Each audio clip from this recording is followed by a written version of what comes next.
You're listening to the Death Rattle Crew, a Hearthstone podcast.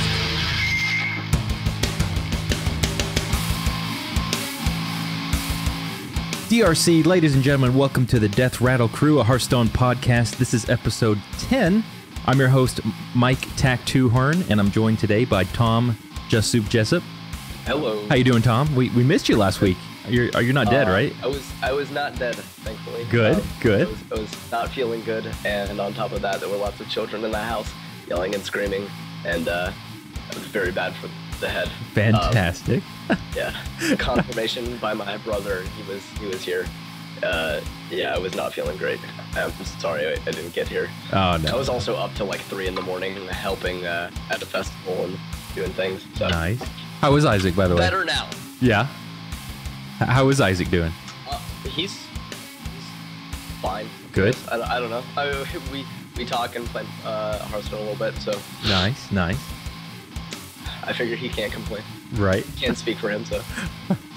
Well, Matt isn't with us this week because that SOB is playing. He's a total scrub cat. Yeah, he's playing.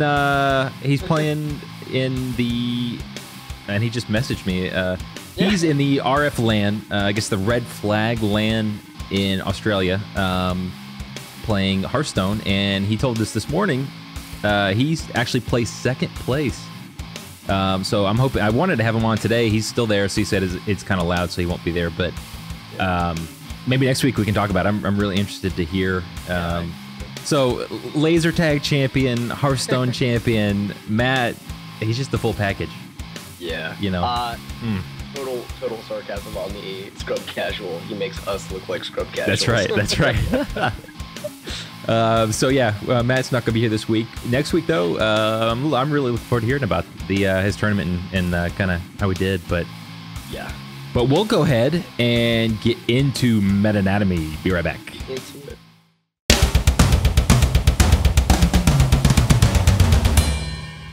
Welcome to Meta Anatomy, your one weekly stop for everything meta in Hearthstone. I'm Tack2, joined by Just Soup. That's me. Before we talk about, I guess we'll talk about first the new cards that came out this week with Blackrock Mountain. Some updates on the tournament. The pit on April 25th, still doing it. I put a post up on Reddit, and I've had a post up on the Hearthstone official forums. And we have a few spots still open. I think we have actually one player spot open and a few alternate spots open. So, guys, come please. Guys and ladies, please come join. I was surprised at how quick it filled up, too. Yeah. It's literally, I put it on Reddit in 30 minutes. It was almost full. I'm like, holy crap. Yeah, so it's actually really cool. Yeah. So, send us an email, mail@deathrattlecrew.com. Put it in the subject line, the pit entry, and we'll get you in there. And if you're selected as an alternate for this month, you're guaranteed a spot in next month's tournament. So sign up this month, and you can certainly possibly get in next month's. Let's see what else. There's something else. Oh, BlizzCon tickets go on sale this week. So. Oh, really? Yeah, they do. I was unaware. The 15th, right? Did I say that right? I should probably. Awesome. I gotta get on that. I think it's the 15th, 10 p.m. my time, our time.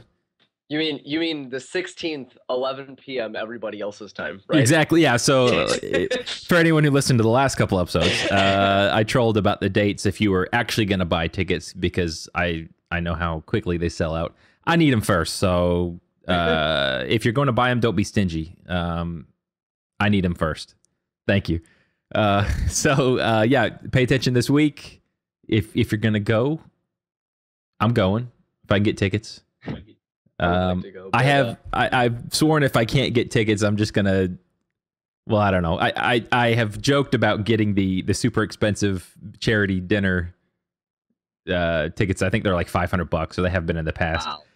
I want to go. I want to go that bad. I've never been. Want to go. We've talked about it for like 10 years. I've never been either, but I also don't really think I am in a position to go anytime soon. I hear you. Because I have to. I'm kind of like married to this farm. I have to like every day I have to wake up and then take care of animals, and then like a couple hours later I have to take care of animals again. And a couple hours later after that, So Well, that it's I mean, pretty cool. it's expensive too. I mean, you think about it, Yeah. you got to get the tickets, then you got to get airfare, Yeah. then you got to get hotel. I mean, I'm able to subsidize part of that just because of work, but even without that, it's still pretty expensive. Yeah. I did look. If you get to go, take me with you in spirit. That's right. That's right. Let me know. Connect through the brainwaves, or at least by Skype, so we can get some hype going about potential Hearthstone things and also potential Overwatch things. Yes. Yep. Those are the two games I'm really looking forward to. Which Overwatch is that? So StarCraft, that's supposed to come out. Legacy of the Void is supposed to come out before BlizzCon, correct? Is it really? I think it's supposed to. See, I don't pay attention to StarCraft because I'm, again, a scrub casual. Well, multiplayer, me too. Like, I like the storyline, but I mean, I'll play multiplayer. I feel like if you don't like the storyline, you're wrong. Yeah. Oh, yeah. With a capital W. It's a great game. Yeah. But Overwatch, that's the one I'm not sure if it's going to be, quote, released, or whether we'll see an open beta before or after BlizzCon. I don't know. Okay, so two things. Overwatch, very, very tempted to email everybody in Blizzard that I can, say, hey, I really want a key, and I will do anything within my power, legal or illegal, to get a key. Because I really want to play this game. Yeah. It looks so awesome, and I've been waiting for a good first-person shooter or third-person shooter, whatever, for a long time. Yeah. And if it's by Blizzard, obviously, it's going to have its Blizzard kinks, but because it's a Blizzard game, it's going to be really, really polished. Yeah. And I'm super stoked for it. So, yeah, I want that. And second thing, Halo Online is So have you? No. Well, yeah. Have you? Did you get in successfully? Were you able to? I haven't gotten into the beta yet. Okay. I know some people have gotten the files and have played actual games. I don't know how. I have no idea how. But it's supposed to be Russian only beta. That's what it's confirmed. It's Russian only beta. Is confirmed. It has not confirmed for whether it's going to be Russian only on release, which I don't think it will be. There's a lot of there are text files for English patches for in-game text or whatever. And there are English-speaking people who have played it. I saw some guy on Twitch was streaming playing Halo Online, and I saw gameplay of it.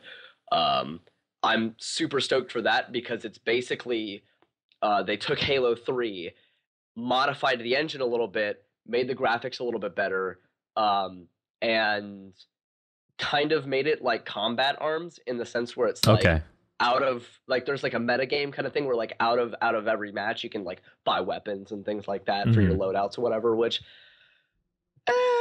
I'm all right with, but it's still Halo on PC, and oh my god, I need that forever. But don't want to expend my rant token on that today. Yeah. There are other things definitely we can go off. Oh on. Yes, no, we'll have plenty to rant about. Don't worry, listeners. We know how much you love it.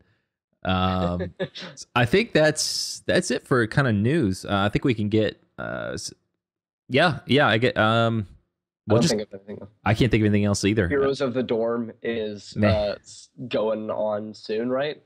I think so. I think you're right. For like HOTS. Right. Like myself, I am a total fan of MOBAs that are super, super casual. Actually, yeah, it goes live tomorrow, April 12th. Okay. So, sweet. And I guess that's it.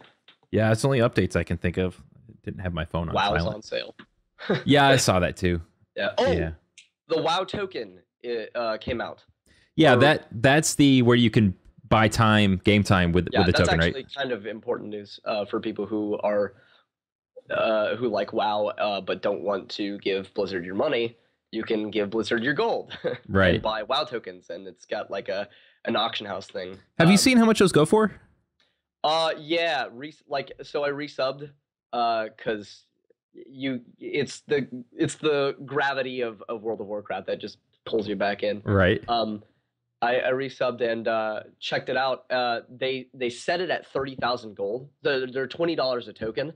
For you would pay $15 for a month, or you can pay $20 a token and sell it on the auction house for gold. And it started out at 30,000, and I'm pretty sure this is cross server cross faction thing where you can sell these tokens. And last I checked, it was at like 24,000, which is pretty good. It means it's going down. So I think that's what it was. I knew it was in the 20s and it was kind of low. But yeah, it's pretty cool. I like what they're doing with it, and I've already like auctioned off all of my crafting reagents and stuff that I get from my garrison and stuff, just banking money. Like I've got 10,000 on one character, 10,000 on another character, and I'm about to have enough for a token, I would say, soon. I feel like, if you play enough, that should be pretty easy to get every month. Yeah, getting money's not too hard. You just gotta do your garrison stuff, which is kind of like a mobile game, but whatever. It's kind of fun. It's whatever. And then do heroics, like heroic dungeons can get you a lot of money. Yeah. So, yeah. Okay. But I would say other than that, news. I don't know. I guess technically you could say WoW's gone free to play in a way, if you play enough. I like it. I think that's I like this. Too. I like. They don't have to do this, but it rewards players and keeps a player. Getting so much money from Hearthstone now. Yeah, like they don't even care. Yeah. I do want to see if I could be like a fly on the wall and fly in their accounting office, and I want to see like the percentage of like what their kind of their gross revenue is, percentage to what they put in and how many people work on it for each game that they've made. I do wonder how. I mean, I don't know. They're already making bank on HOTS.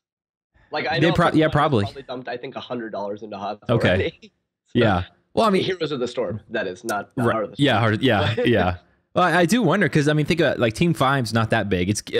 When it first started, it wasn't that big. Now obviously they're hiring a lot more people as the game's gotten bigger. But I do wonder what the percentage of what their gross income is.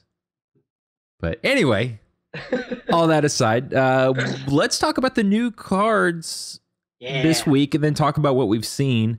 New card hype. Yeah, we'll talk a little bit about what cards from last week and whether or not we're seeing them played. Some of the cards we don't really need to talk about, I don't think. Like Dragon's Breath for the Mage, I haven't seen it played once on ladder, so we'll just get that one out of the way. Card, but yeah. Well, we'll start here. The class challenge was awesome. Yes, yeah, the Mage one.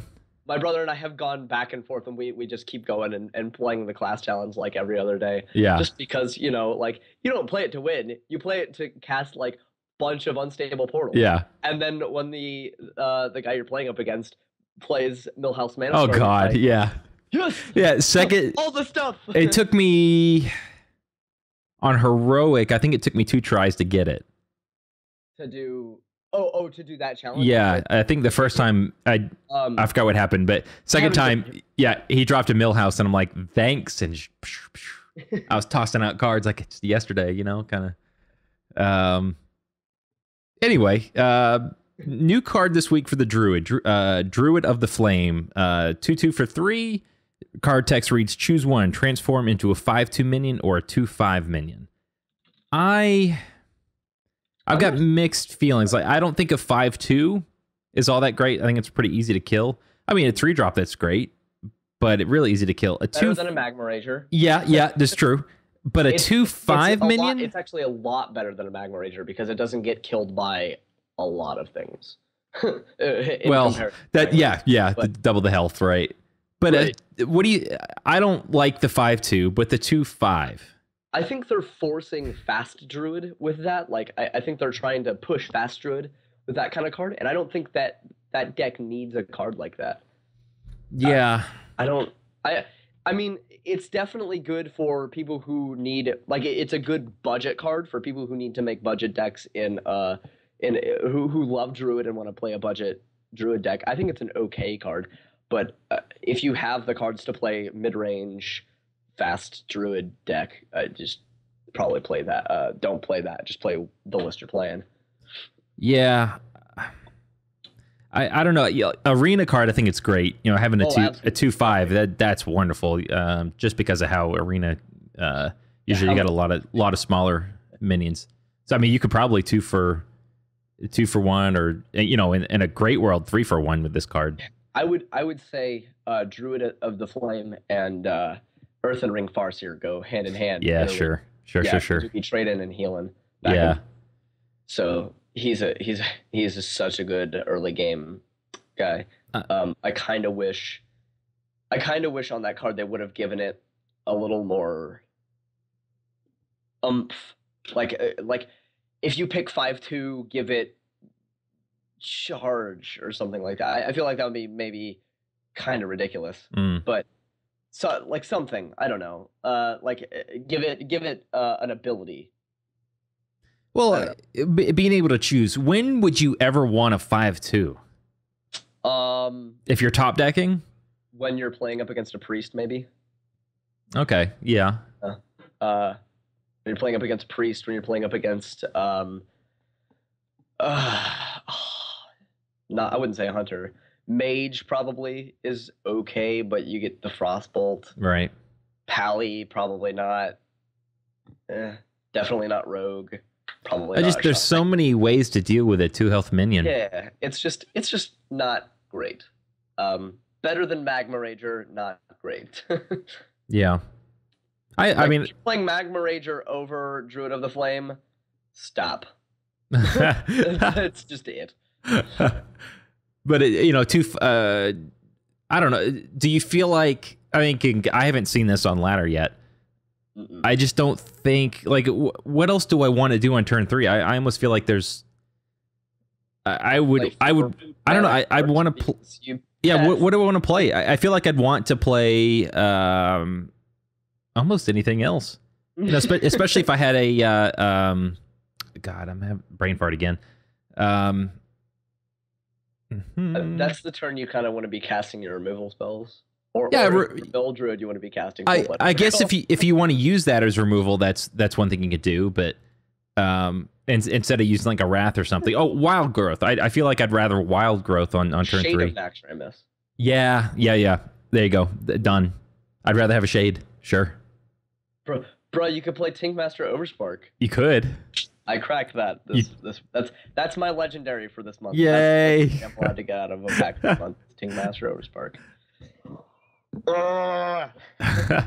Yeah, I think you're right. I think Shade or Grove Tender I've wanted to like, but that's the 2/4 for 3. Choose one. Give each player a mana crystal, or each player draws a card. Yeah, it's not bad. It's not a bad card. It's just not. It's not good. I don't think. It's good in Mildruid. I know that for sure. Sure. I kind of theory crafted that the mana crystal thing was okay if you were playing against a like a tempo or any kind of aggro or tempo deck, just because it kind of speeds up the game, which is good obviously for Druid, but I don't know, it's kind of. Yeah, turn 3, you either want to have played Wild Growth beforehand and have 4 mana to like swipe Keeper of the Grove, do your 4 mana stuff, or play like Shade or the other guy that we said, I can't remember his name, but point being, or if you're really getting hit in the face by a random mech shaman or a face hunter, you can play Healing Touch on that turn. Yeah. Is this a card you think you want a mulligan for, though? Like, I don't... Druid of the Flame? I feel like turn 3, it's good. It's good enough if it's, in my opinion, a 2/5. Turn 10, do I want it? I think it's just for Arena. I think it's just an Arena card. Which is nothing wrong with that. I mean, Arena needs cards, so... Yeah, I'm not particularly excited about that card. Nor I. Druid, but all right. Well, there's that one. Shaman. Now here's a good one. Lava Shock. Lava Shock is 2 mana Shaman spell. Card reads: deal 2 damage. Unlock your overloaded mana crystals. So I learned about this. It unlocks all of your overloaded mana crystals, no matter what turn they're on. Okay, so this turn and next turn. Yeah, this turn and next turn. Nice. And I learned that out doing the class challenge. I think it was. Yeah, I think it was the class challenge. I was like, I don't know how this works, but it's just a game for fun, so let's do it. And I did it, and it turned out that way, and I was fine with that turn or whatever. But and you can use those overloaded or unoverloaded mana crystals to that turn, which is cool. I don't think we're gonna see an overload deck just because there aren't enough good overload cards. Like there are. What I'm trying to say is that I don't think we're going to see an overload specific deck. I think we'll probably see that in a shaman mid range. Sure, which I've seen a lot this week. Yeah. I actually haven't played up against it a lot, but watching my brother play and my brother-in-law play, they have been playing up against a good bit of shamans. I feel like you could totally play with an overload heavy shaman mid-range deck, so you could run lightning bolt would be fine, like maybe as a one of. I don't know, maybe as a two of would be a little expensive. I've seen a lot that were let's see, they were playing Feral Spirits again, they were playing the lightning bolts, but here's the thing, only one of them did I see an Unbound Elemental, the 2/4 for 3. Right. Whenever you play a card with overload, gain +1/+1. I only saw one that was playing that. Everyone else was playing, even Lava Burst, Lightning Storms. They were playing all the removal cards, but they weren't really. And they, in my case, when I was playing it, Lava Burst was used as a removal, not a face damage. But Lava Burst or Lava Shock? Both. Lava Burst, the 5 damage, that spell. Some people use that kind of like a fireball, kind of to finish out games, but they will use it for removal. Same thing as mages will do. But it was almost like, okay, now I have a tool that I don't really have to worry about my overload with Lava Shock. So they didn't have a problem using lightning bolts or anything else that used it, but that used overload. But they still weren't playing, with the exception of one, Unbound Elemental. It's almost like, okay, I don't want to say it balances out Shaman, the overload. Yeah, I like overload as a mechanic. It's just I can see where it's kind of RNG, where you might not get the value that you need on a turn. You might, I got to use this card this turn to remove this something off the board. Even though, for example, anything like a turn 5, if you use it, turn 6, one of the best plays you can do is playing a Fire Elemental on turn 6. Mm-hmm. If you did anything with overload the turn before, you can't play it next turn. Right. So I feel like that kind of evens it out a little bit. I think the reason Unbound Elemental isn't played as much, aside from the fact that overload kind of isn't a deck, mainly is because it's a 3-drop. And turn 3 is kind of a bad turn to start setting up the point of your deck. Like, if you want to do an overload deck, you don't want to play a turn 3 like part of your combo card. If it was a 2-drop, I would say it would be pretty great. Like, especially like turn 1, coin out Unbound Elemental. Like, even if it was a 1/3, like turnbound, like a 2-drop 1/3, turn 2 or turn 1, coin out an Unbound Elemental, and then next turn you can lightning bolt or whatever, or like crackle. Right, whatever, sure. Or even like cast or like play a totem. Like that would be okay. I think that would be better. And would probably make this deck, or would probably make this card help in a deck. But I just think that turn 3 for an Unbound Elemental is a little too late to set up. Just a little bit, especially in a deck where you're especially in a deck where you're losing mana crystals because of overload. It's not bad. I think we can probably make it work. And obviously you can take anything to legend if you play enough games. But I don't think that will ever be a very competitive deck. I wanted to. I really like the card. I do too. I do see what you're saying though. It's kind of like, need a couple more cards for that deck to be right on spot. It's kind of like, what else do you want to play? Would you rather play that or Feral Spirits, or if you're going to go with a Whirling Zap-O-Matic, Flame Tongue Totem combo, setting up with Power Mace? I guess there's a lot of turn 3 options. Yeah, it's too bad. It would be a really cool deck, and I would love to play it if it would work. but I feel like Lava Shock is going to be one of those cards that it's just good utility. Like it's a good card to have, not to build around or not to build a deck. Yeah, sure. It's good removal. I mean, yeah, I agree. Yeah, and since you're going to be playing other removal that generally has overload anyway, I think it's safe removal. Oh, totally. Yeah. It's great against Face Hunter because it's small damage. Yeah. It's great against some mid-range decks. You can you could justify putting 2 in your deck. I guess is what I'm trying to say. Sure. It's got a lot of you could use it as really heavy utility because it has a lot of situations where it's good. Oh yeah, and you can use it without even having overloaded mana crystals. There's nothing wrong with that. It's not as powerful as a 2 mana because I mean you can get 3 damage out of a 2 mana spell with other classes, but you know I still think it's fine. Yeah, it'll be all right. Yeah, I've had it played against me quite a bit this week, even without any mana crystals being overloaded, and right. I think it's a solid card, especially in the future. Yeah, I still think it even over the next couple of weeks it'll still be fine. So Lava Shock better than Druid of the Flame.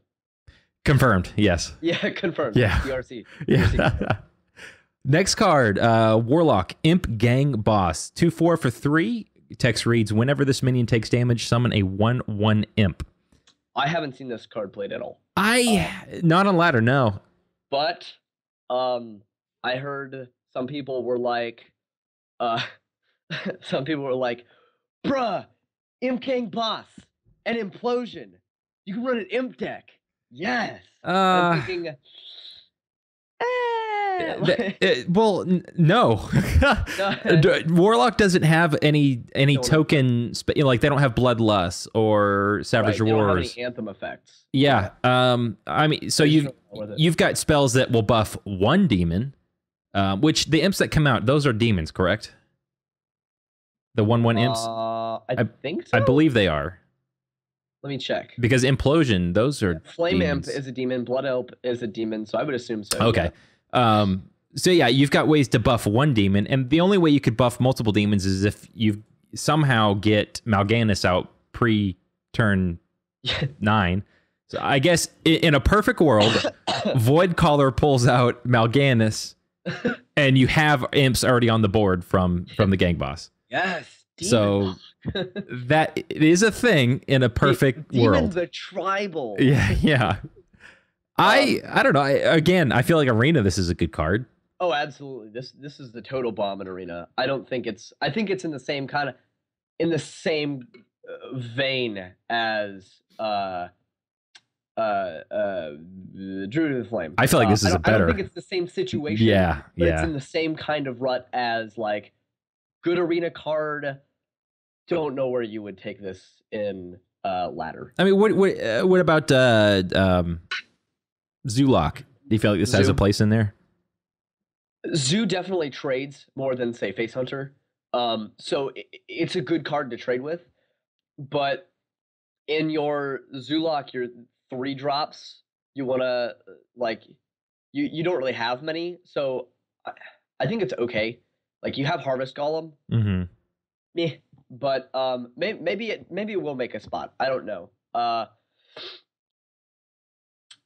The deck does lean heavily on Knife Juggler, so that would help a lot. Yeah. You run Implosion. Maybe you would take, like in this deck, maybe you would take out an Implosion and a Harvest Column and play 2 Imp Gang Bosses, or just take out an Implosion and run Imp Gang Boss. I don't know. I think maybe it has a slot. Maybe it doesn't. I think that's all up to I could see in the aggro paladin or aggro hunter, or I guess face hunter, those decks, this might be a good counter card. But we're just talking about if you're in a meta where that's all you see, this might be a decent card. Yeah. But yeah, this card is not good against Druid. No. It's not good against mid-range paladin. It's not amazing against Oil Rogue, and it's not great. Well, it's not bad. There's no way to really self-activate this card in a great way. Right. There's ways to do it, but I don't I wouldn't build a deck to around Imp Gang Boss. Definitely Put it that don't way. build a deck around Yeah. I like it. I like the Warlock mechanic. tokens is not a thing. Yeah. Well, I would almost think of there's a card already. Here it is. The Imp Master. 3/1/5 at the end of your turn, deal 1 damage to this minion and summon a 1/1 Imp. Is that a better card? You're guaranteed the Imp. I don't think so. Imp Gang Boss has double its power, which the only deck I could see it being played in is like an aggro deck. Yes, you're guaranteed the Imp, but Imp Gang Boss is guaranteed to stay around longer. In a Warlock deck, Imp Gang or Imp Master is a neutral card, so it's better in like priest decks and stuff. But for a Warlock deck, I would say Imp Gang Boss is probably better because it's a 2/4. It's less likely to stay around. Well, it's more likely to stay around because it doesn't hurt itself. But it has less health as well, less health, but it also has 2 power. So it has a better board presence. It'll trade better. Like your 3/2s that you'll see. Like, well, again, Arena. Yeah, that's a good point. Right. Yeah. So that's too bad. Again, in the same vein as the Druid of the Flame, just would be a good arena card, I think. Yeah. So well, I think that's pretty much it for that card. Next one, warrior card, Axe Flinger, 2/5 for 4. Yes! Text reads: whenever this minion takes damage, deal 2 damage to the enemy hero. I'm really excited about this card. Oh god. Now don't. Deck is janky as hell. Don't give too much away if this has to do with the War Song deck. Okay, so we'll get into that at the deck of the week. Well, just give me your overall thoughts on this one. We'll definitely. I think there's a lot to talk about with this one with the War Song here warrior deck. I'm really biased. Okay. But being that I'm really biased, I love this card because I saw this card spoiled and I saw another card spoiled, and then we figured out another card got fixed. And now I'm just super happy. Yeah. For Axe Slinger. And super happy for the state of this deck. I'm happy that Warrior has another deck, and again, we're not going to spoil too much because we're going to talk about this in Deck of the Week. We'll get into it. Yeah, I'm just super stoked. I'm just excited. There's another deck for Warriors other than Control Warrior. Yeah. And not just because I hate Control Warrior, but because this is actually really cool. It's a great mechanic, and I think it does 4 mana. It comes out kind of late, but it does pretty good against, or it has the potential to do good against your other aggro decks.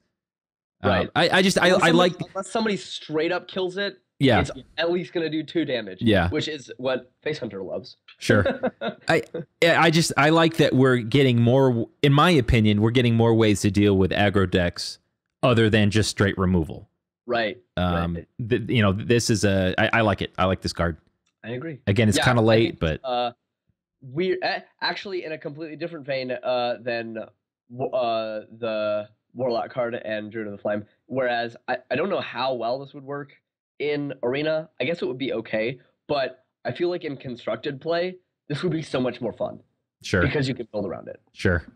I like it a lot. I don't know how well it's going to do on ladder or in tournaments, but from a flavor perspective and in a fun sort of way, I think it's totally awesome.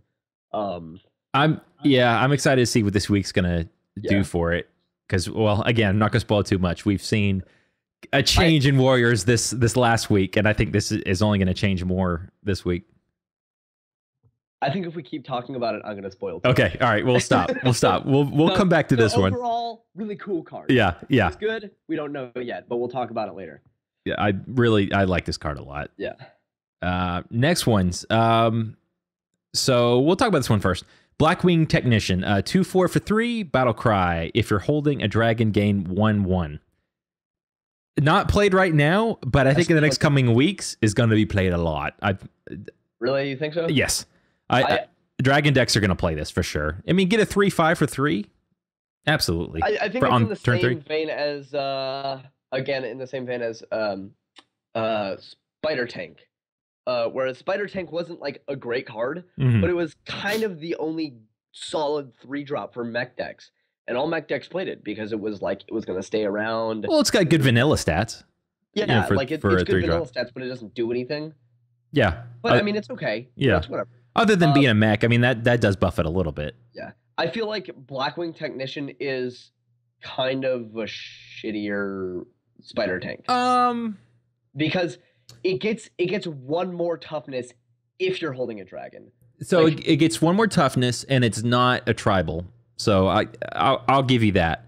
Yeah, I don't know, a 3/5 for 3. If you're it's not bad. Like the vanilla stats aren't bad, but that's if you're holding a dragon. well, if you're And, playing a like- dragon deck, I think you're going to have a dragon. I mean, Right. we'll think about it. Like, We gotta figure out how many dragons we're gonna be running in dragon decks, So- and if we're even going to be running dragon decks. Like somebody's like- going to. Well, right, obviously, but Paladins, in my like, opinion, but do we want to really run a lot of dragons? Like the only dragons we have are at the top end. And you don't want top end cards in your opening hand. well, for the most- there's some small, well, like a fairy dragon. that's a That's a 2-drop. I'm trying to think of all of them now. Can I? Twilight Drake and Azure Drake are solid. But cards. you're right. Yeah, and those are 4-drops. I don't know how I feel about Twilight Drake in most decks. You kind of want that in yeah, like, sure. advanced decks. Azure Drake is good in almost all decks. Yeah. So there's Like it's just like if you're 5-drop. missing a slot and you're running a kind of budget deck, you can throw that in there and it's almost always good. So I guess at this point, so we're gonna have the 2-drop Fairy Dragon, the 5-drop Azure Drake. We're gonna have the Hungry. Is it the Hungry Dragon? What is it? Hungry Drake. The next that's coming out soon. I should have had that open. The one that gives your opponent a 1/1. Is that a 4 or 5-drop? I'm not sure. I forget. I probably should have had that open. I How actually don't know. unprofessional of me. Oh. I know what you're talking about. Is it the Hungry Dragon or Hungry Drake? One of the two. Oh God, I hope it's Hungry Drake. I really hope it's Hungry Drake because then we can make some really funny jokes. Because Drake. I mean, so of all the that's actually a cool card. I like that card. Man, I don't like getting hyped up over many tribals, I think. But this sounds cool. I don't know. I don't think everyone's. This card sounds cool specifically. Yeah, and I don't think it's going to fit in every deck. I think Paladin. I foresee a Paladin Dragon deck for sure. I don't know about any other. Maybe Druid. Druid, you think? Yeah, Druid has the ability to ramp up, so I think Druid That's true. can play these dragons really quickly. Handlock? Maybe. Yeah, maybe has a chance. Handlock would be cool because because a lot of the cards say if you have a dragon in your hand, this happens, and you're going to be filling your hand with things. Mhm. So I think Handlock could implement some of those things. How good it would be, obviously, don't know, but okay, I could see that. I don't know. I agree with you on Paladin because mid-range Paladin scales pretty well. And they're getting that 5-drop dragon, the consort. Mm-hmm. Yeah. I can't remember exact stats on that, but I remember looking at that and I was like, not bad. Yeah, I know what you mean though. Like most of the dragons are high priced. Yeah, and that's the thing about tribals. Like, it's hard to balance a tribal out in most card games because they're either like really really good or really really eh. Because because it's hard to balance them. Like you can say, here is this dragon. It's like a 5/5 for 4, and if you're holding a dragon, it gets charged and +1/+1. Like that's really really good. Mhm. But if you up its mana cost 1 more, like completely hypothetical speaking. But if you up its mana cost 1 more, it's total shit. Like there are a lot of cards like that in tribal decks, in tribal scenarios that just like make or break tribal decks. Like I think if For example, I think if Mech Warper was a 3-drop, I am not sure Mech Dex would be a thing. Mm-hmm. I just like if it was a 2-3 for 3 that did what it did, I don't think people would play Mech Dex because they maybe would, but that's just so like that puts off your whole game. Like your lord you have your guy that your guy that totally brings your deck together, like synergizes your deck for your tribal. Kind of it just kind of really weakens the deck, and that's what you want to make sure doesn't happen with tribal decks. You want to make sure that like it's balanced but not like nerfed into the ground. Yeah, it's hard to do. Well, and I feel like so far the dragon tribal cards that we've seen most rely on you having cards in your hand as opposed to kind of the mech tribal, cool. Where most of your effects you get because you have mechs on the board. Right. Which is neat, but it's definitely... It's different, yeah. Yeah, that's your handlock style of play. You know, I want to have cards in my hand. Right. I don't know. It's cool to have different tribals. Like, Magic has a lot more cards. Right, sure. For example, Magic has a lot more cards, so they can... and they put out a lot more cards, so they can make a little bit of redundancy in their tribals. Like werewolves was an aggro deck, vampires was an aggro deck, merfolk is an aggro deck, elves is a combo deck. Like that's how they get like different. So, a lot of it is like here's my guy that says all my werewolves get +1/+1. Here's my merfolk that says all my merfolk get +1/+1. Like stuff like that happens in Magic a lot. It's a lot of if it's a creature type this, it gets +1/+1. If we saw that in Hearthstone, people would get really angry and upset, I think, because it would be like, oh, mech decks and murlocs are the same thing or something like that. Because mechs get +1/+1 because of this card, and murlocs get +1/+1 because of this card. They're the same deck. Like there would be a lot of butthurt over that. Like and they wouldn't be wrong. People saying that wouldn't be wrong. They wouldn't be totally right either. But I think what they're doing so far, what my point is, what Blizzard is doing so far with the tribals is pretty cool. They're changing it up. The play style is different. Well, like you were saying, the Murloc way of playing a deck is different than the Mech Mage, which is different than what we expect dragons to be. Which is really cool. Yeah. Hungry Dragon was the name of that card. It's a 5/6 for 4. Summon a random 1-cost minion for your opponent. There's a couple 4-drops. I think I'm really excited about that card when it comes out. The Hungry Dragon. Yeah, that does not look like that card. The only other one that I could think of is the Dragonskin Sorcerer, which is a 3/5 for 4. Text reads whenever this minion is whenever you target this minion with a spell, gain +1/+1. That I think is kind of situational. But all that to say, we're getting a lot more lower-ish cost dragons, but it's not like Mech where it's like, hey, I've got like 5, 1, 2, 3, 4 drops.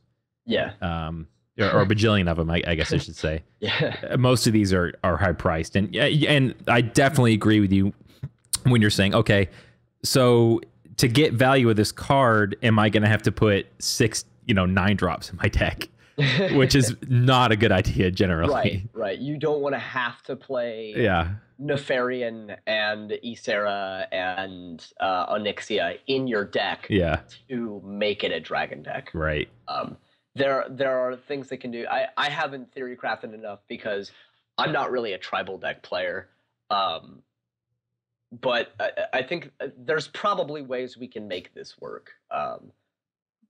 But in the meantime, with what we have, we're not going to see any dragon decks. I think throughout the course, somebody's going to find a way to make one class at least. I agree with that. Yes, at least one. At least one class is going to have that dragon deck that is at least bottom tier 2. Like it's going to work, or it's going to happen like Mechs, where everybody was like, "Yeah, Mechs is cool," but it's not going to be a thing. And then Mech Mage was just like, punch you in the face, straight at the top of the tier list. So good. Yeah. And people played it forever. But I don't know. I don't know how again, I'm really biased on a lot of things. So I feel like my personal opinion is dragon decks aren't going to be a thing. Like people are going to try it, not going to be a thing because the way they interact is just weird. But I appreciate it is different. Yeah. That Blizzard is coming from a design standpoint to say, let's do something different instead of like when it enters the battlefield, it gets +1/+1 because you have a mech, right? Or because you have a dragon. Like dragons, because they're so usually high cost, your minions that benefit from it are if you have it in your hand. I as a player appreciate what they're doing. I just don't think I'm gonna play it. So I'm gonna try it. Yeah. Well, I guess I might give it a try. Yeah, I just don't think I care for it so much. That is to be seen. Well, yeah. We'll go on to the last card released this week. Majordomo Executus 9/7 for 9. Text reads, Death Rattle. Replace your hero with Ragnaros the Fire Lord. Fun card, but in my opinion, garbage. Yeah, I don't think it's gonna be great. I think it's like a neutral is a Draxus. I was about to say Mal'Ganis. It's a neutral Draxus. Yeah. Now if you get Ragnaros the Fire Lord, are you just 8 health or is it 8 health and 8 armor? 8 health if memory serves me right. Okay, because I know in the class challenge. Yeah, I think it's a little different. But yeah, the adventure mode thing, he got 8 health and 8 armor. Whereas if you do it in heroic, he gets 30 health and 30 armor because that's okay. Ridiculous. Whatever. Yeah, I feel like this is a good card if you're top decking. Yeah. I feel like this is an amazing card in Arena, but potentially, yeah, sure. Almost. Yeah, I don't like it. I don't really care for it. I think like if you're running a deck that needs legendaries at a 9-drop slot, there are better legendaries. Yeah. Well, I'm just thinking like mage. Okay, I'm gonna drop this on turn 9 or 10. Okay, so I'm a mage. I'm gonna BGH it. So now you're at 8 health. Then I'm gonna fireball you, and if I have minions on the board, you're done. Oh God. Because I'm gonna fireball you down to 2, and then just gonna if I have anything on the board that does 2 damage, you're done. Yeah. If you have a mana worm on board. Yeah, sure. I don't know in any way where this would be great. I would rather, I think, just play Rag. Yeah. So. Yeah, it's. But I guess that's that. Again, not every card that comes out needs to be OP.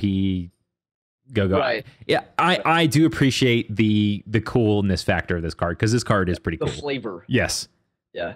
And for those of you who have played Molten Core and have done the fight, I love it. I love this fight. What happens? Kill Majordomo. Yeah. Ragnaros comes out. Yeah. Die, insect. I love that. I like how in the game just how sniveling he is. Just kind of like I'm a badass, and you beat him. He's like, oh, you think you're badass? Let me show you my boss. Let me bring you to daddy. My daddy will shoot your daddy, kind of thing. My dad will beat up your dad. That's right. Seeing this card did bring back some memories, Tom. Oh yeah. Of raiding way back when, Mr. Majordomo. Yeah, and for people who want to raid that way back when and want to do it now, Nostalrius, be cool. I haven't been able to play it much, but it's like 6,000 players now, like insane, and they finally fixed the spawn rates, which was originally what I was really wanting. Was it too slow? Oh God, yeah, wow. Dude. There were 4,000 people at launch. 4,000 people at launch. Cross server. I mean, not cross server, cross faction. And so that's like 500 people in each starting zone. Oh God. Fighting over like that's my boar.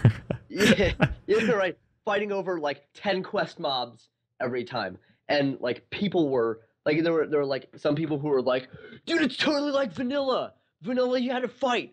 Don't nerf it. Like vanilla, you have to do vanilla purism. And I was just like, we can fix the spawn rates. Like that's cool. Yeah. But they they got a lot more players, and they got to 6,000 players, and I was sort of leaning towards the like we should probably split this up into 2 servers because originally Vanilla WoW, for those Vanilla WoW purists, were like Vanilla WoW was 2,500 players per server. That was the population cap. Okay, I didn't know that. Wow. That's at least that's what I was told by a lot of I don't know if they were like hardcore raiders or whatever, but people who played WoW extensively in vanilla, they said, yeah, it's 2,500 players, and this is 6,000 players. Like, holy cow, on one server, but no lag, and they fixed the spawn rates, so I guess it's okay. Okay. Whatever. But again, not spending my rant token on that. But that's Major Domo. That's Major Domo. So those are the cards released this week. I guess we'll talk about the classes in a minute. How'd you feel about the the solo adventure for this week? I guess we'll talk about the Gar, Baron Geddon, and Ragnaros.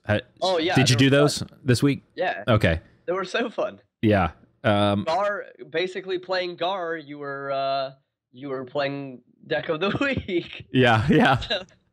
Yeah. I like what they're doing with Blackrock Mountain. I like Nax. Nax was cool. I like Blackrock Mountain a lot more, actually. So far. It's just been super fun. Yeah. Baron Geddon's fight was pretty neat, where it's kind of do 5 damage, or it gets, obviously the heroic version gets more difficult. Oh yeah. Ragnaros' fight was pretty fun.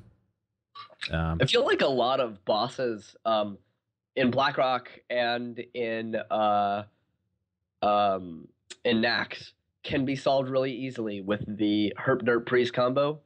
I did a lot of these at Priest. Yep. Yeah, that's what my brother-in-law is like. He as soon as Nax came out, he did the heroics as soon as he could because he loved doing the heroics. And on the Major Domo fight, or the Rag fight on heroic, my brother-in-law did the Herb Dirt Priest combo, and just his strategy was play Herb Dirt Priest, keep Major Domo above 20 health. Yeah. He's gonna start casting Magma Giants and stuff. Yeah. And then super combo out, one shot Major Domo, let Ragnaros do his thing, and then next turn one shot Rag.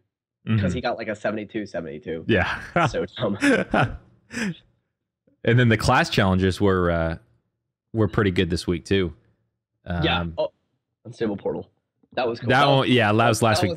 That was pretty fun. Yeah. That was kind of like the web spinners. Kind of like everybody knew it had to come because we got all web spinners last time. Everybody knew it had to come. Yeah, good on Blizzard. They're doing a good job with I think the class ones are more fun. I kind of like the class ones more because they give you the deck. It's more because you don't really know what you're going into. Yeah, I like it. It's still like because you have most of the time they throw in like the key card or whatever. Sure. They throw in like 4 of them in the deck, right?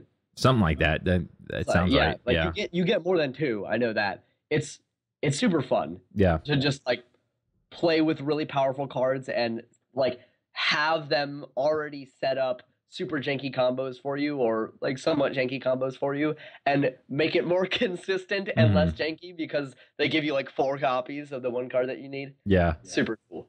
Yeah, I like it. So those were good this week. Let's talk about some of the classes. This will probably go pretty quick, but Druid. I haven't really seen any changes in Druid from, I guess, last season. Honestly, like the meta has been really stable. Sure. It's only been 10 days, but like last season when Mech Mage was king, like we saw a lot of variation because there was like straight aggro decks and like people trying to play Face Hunter again, and what was it like? I remember what we watched the meta change really rapidly because it was like they're kept kind of a same theme for a little while, but different decks. It was like in the beginning it was a lot of aggro decks that could do a lot of burst things, And then going towards the middle, it was the middle of the season. There was like mid-range decks that could do a lot of bursty things. Except for like mid-range hunter, like yeah, I can do bursty things, but like combo druid was getting really big again. And then moving towards the end, we saw a lot more control decks. People were really trying to force that demon lock. Yeah. The one thing that I loved was that people playing mech mage with they were playing the face hunter, just straight face damage burst, mech mage with Antonitis, again face damage and burst, and then mech shaman was cool for a little while because that was just straight burst. Like it was like, yeah, we can trade here, we can do a little bit of face damage, and then double rock biter doomhammer all to your face. Yeah. That was fun. Yeah. Druid. But yeah, we haven't really seen that so far. I don't think. Druid's kind of the same. It's the combo druid or the ramp druid. Yeah. Mid-range combo ramp druid all together, like kind of. They haven't seen any cards. I've always advocated for mid-range druid being the #1 deck. I think. Well, we see it in every tournament. Yeah, because it's so solid. Like yeah. it doesn't. I feel like it really doesn't have a bad matchup. Like even its bad matchups aren't really bad matchups. It has possibly. I could see that. Possibly. I don't know. I mean, because last season I played it a lot. Well, the last 2 seasons I've played it a lot, and it did really well. But I mean, I still had bad paladins mess me up. Okay, yeah, I would agree with that. Hunters can mess me up. Okay, so here. I guess what you're saying is this is what's going on in my brain right now. I see what you're saying, because a lot of people aren't playing, from what I've seen, Paladin. Like, I've been playing a Paladin a lot this season, but I have not played against a lot of them. It's still a good deck. Yeah, but I don't see it a lot. And I like that because I hate mirror games. I hate mirror matches more than I hate playing against Face Hunter. Let's put it that way. Because it's not even like a good game at that point. It's kind of just like, all right, who draws the better card? And if I lose, that's really what it was. Yeah. I played against one, and he got the muster quarter pounder combo out, and he kept saying, "I'm sorry." And like, he might have been trolling me, but it really was kind of like, yeah, I'm sure, if you're trolling me, okay, good for you. If you really are sorry, I'd probably be saying the same thing, because that's how it is. It's whoever, do you pull the right cards or do you play the right cards before I do? Mm-hmm. And that's what it comes down to. Druid, well, even like I got on the Reddit post for the pit, one guy wrote, his joke was, they're going to be more druids than Stonehenge. At the time, I thought that was pretty funny. But my thing is, okay, if you expect that, then play against it. And another guy wrote, all we're going to see is aggro decks. I'm like, okay, so build an anti-aggro deck and sweep the tournament. Yeah. So I'm all that to say, I'm really looking forward to the tournament. But I see what you're saying. It's a lot of people call the druid decks an honest deck. You kind of know what you're getting, but everything's really powerful. Yeah. I don't know. There's nothing really I feel like mid-range druid is the most unfair fair deck. By definition, that's kind of wrong, but by my bias, it's right. Yeah, I say it's right. Mid-range druid is a fair deck in the sense that it's a mid-range deck. It's super interactive. And it doesn't, like, the only thing it doesn't have that's like interactive or reactive, I guess, is the combo. Like you innovate brain fart. Force of Nature, Savage Roar. Force of Nature, Savage Roar combo. Yeah. Yes. And it just got buffed with Emperor Tharson. Yeah, which I've seen everyone play that. Everybody's playing that. Okay, so everybody's like, well, not everybody, obviously. The colloquial, like the quote unquote everybody, is saying that Emperor Tharson is too good, needs to be nerfed. Which I think is kind of bullcrap. I think it's fine. Yeah, I think it's okay. Yeah. It's not played in every deck, whereas like at one point Dr. Boom was played in every deck, and it is played. It's played in face. I've seen it in Face Hunter decks. Come on, really? I've seen it. I don't think everyone's playing it. That's kind of like I think the idea behind it is kind of like a mech mage, where you have Archmage Antonitis as kind of a plan B. If your aggro game doesn't win, you've got kind of a turn 7, turn 8, turn 9 option. So I've seen people play. I wouldn't play it. I wouldn't either, but I've seen people do it. That's kind of stupid. I've lost to it. I mean, and it's not even Dr. Boom. Again, it's the boom bots. They do so much damage, and then you're like, oh crap, I've got to clear the board somehow. Boom bots, 8 damage to the face, when they die. What do you do? Dr. Boom is mid-range druid only getting better. Yeah, right? yeah. The point with all that to say, yeah. So the change is Emperor Tharzan, but that card's in. I've seen it in Control Warrior. I've seen it in Warlock, Handlock. Yeah, any kind of mid-range control. Non-aggro. Maybe some not control, but I don't see it being played in aggro. No, I don't know why you wouldn't play that. I don't know. Well, you don't ever have cards in your hand to play it. It's kind of like you want to expel your hand as quickly as you can, and right. Yeah. Whatever. But yeah, mid-range druid I think is really good. It does have bad matchups like mid-range paladin, I think. And people used to say mid-range hunter. I'm not going to rant on this because I have done it before and I hated this. People used to say mid-range druid lost to mid-range hunter, and I don't know why. It does. Because the point I made is that from playing mid-range hunter a metric fuck ton, the mid-range hunter has a lot of threats, but on the same turn that mid-range druid can be playing, or at the same mana cost, mid-range hunter or mid-range druid has better taunts and better answers towards the mid-range druids or mid-range hunters threats. Yes. Like, yes, we have Shredder that like our 4-drop Shredder has Death Rattle. That's good. Our 5-drop Sledge Belcher also has Death Rattle, and our 6-drop Savannah Pride Main. Yeah. Savannah Pride Main has that one's the main card that I say, okay, yes, mid-range druid gets screwed by. But it's not like mid-range druid doesn't have answers for that. They do. And it's not like you can't answer that on those turns anyways. Like, yes, you have to have the right answers, but in the same respects, mid-range hunter has to pull those cards. I'll lose to either face hunter or mid-range hunter as a druid, either ramp or mid-range, if they get their aggro cards and they play them early, right? Because they do enough damage that there's nothing you can do about it. Yeah, if mid-range hunter is just a little bit lucky, it has is more lucky than a mid-range druid. I feel like it's kind of like a mirror match almost. Sure, I could see that. It's not, but kind of. Yeah. Like it's a more fun match to play in my opinion. At least if you're playing from the mid-range druid perspective. I just got screwed.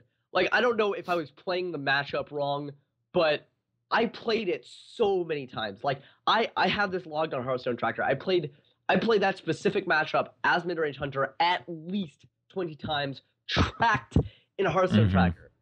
That's a lot. I only won like 3 or 4 of those games. I just got stomped. No, it's definitely I think for me it was 50-50. That's not last season, but the season before. I would agree. I think that it is 50-50. Yeah, the season before that was the season I played Ramp Druid kind of pretty much extensively. And I was 50-50 versus Hunter. Either they did enough damage to me that it didn't matter when I put my taunt wall, or they just got really unlucky with their draws and I was able to put up a wall before they could start playing the cards.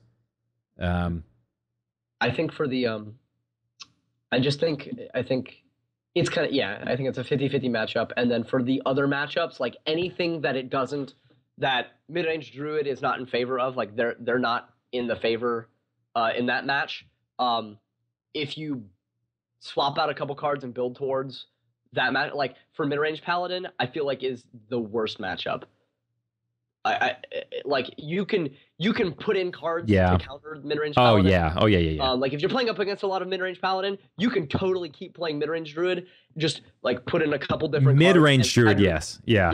Ramp druid, hell no. No. No.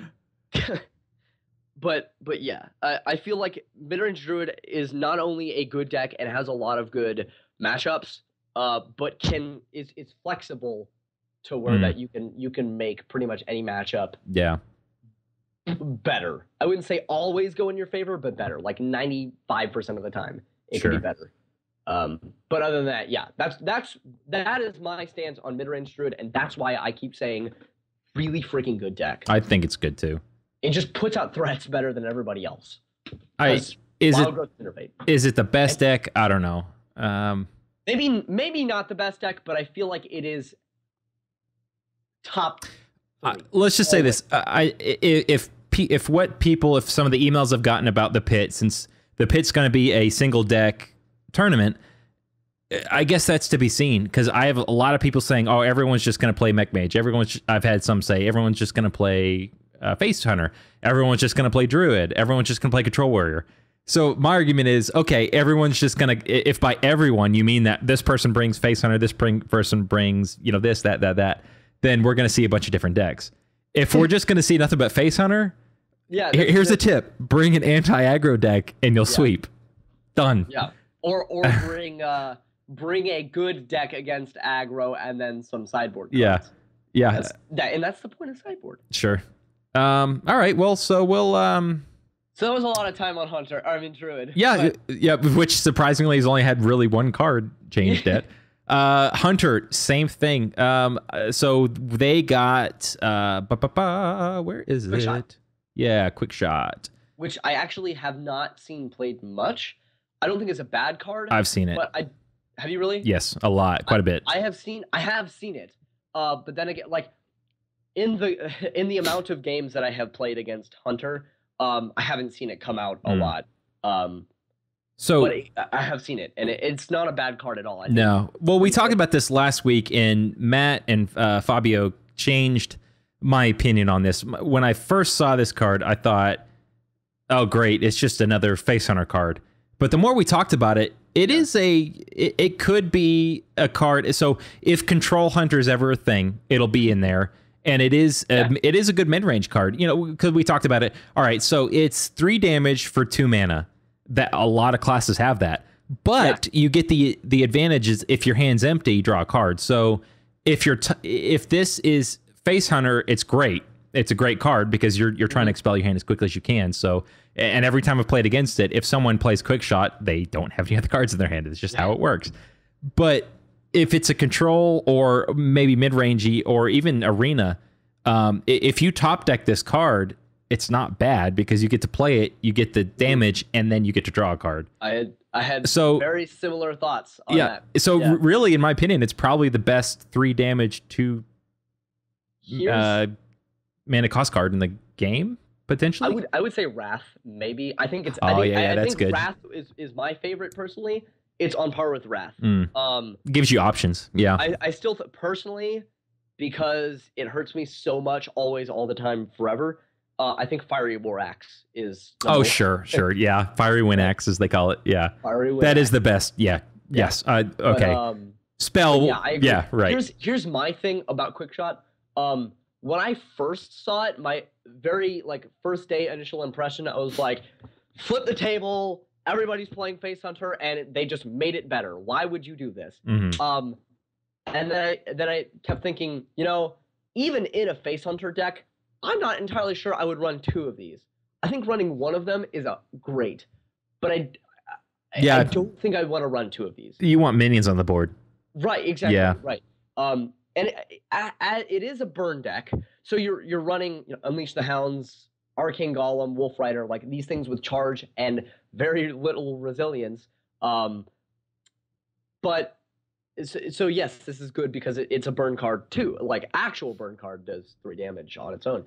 But I don't think you want this to take up too many slots again because you do want board presence. This is a deck where you need creatures.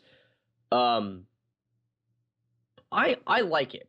I think it's a damn good card. I like it. Yeah.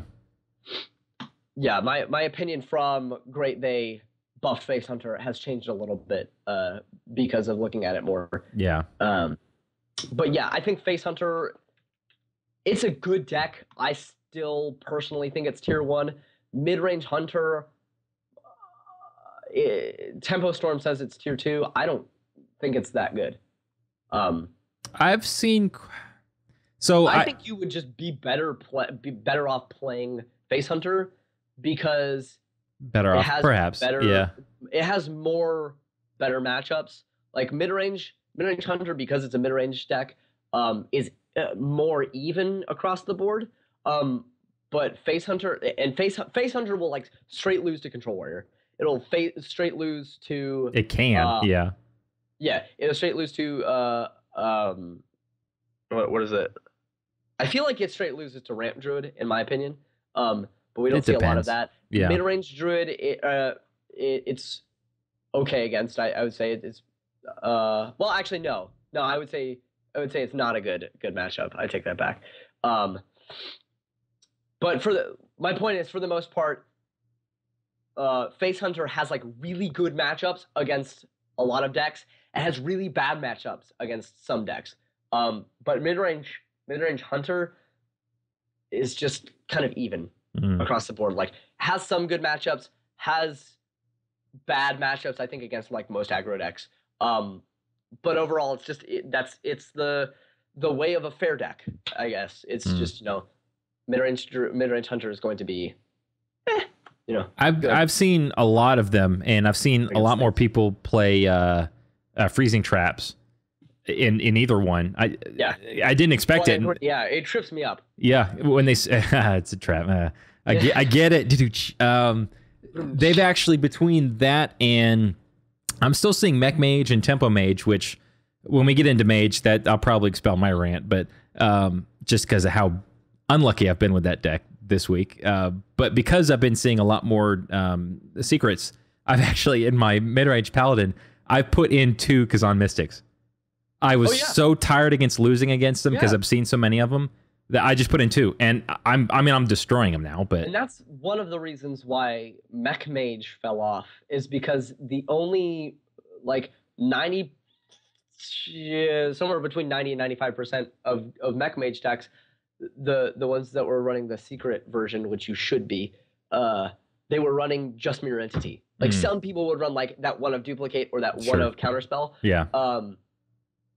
But it was all Mirror Entity. And anybody who gets Mirror Entity against a Mech Mage deck, instant gratification. It's so good. It's so nice to have that. Yeah. Playing Kezan Mystic, and people picked up on that, playing Kezan Mystic, just kind of made Mech Mage take a backseat.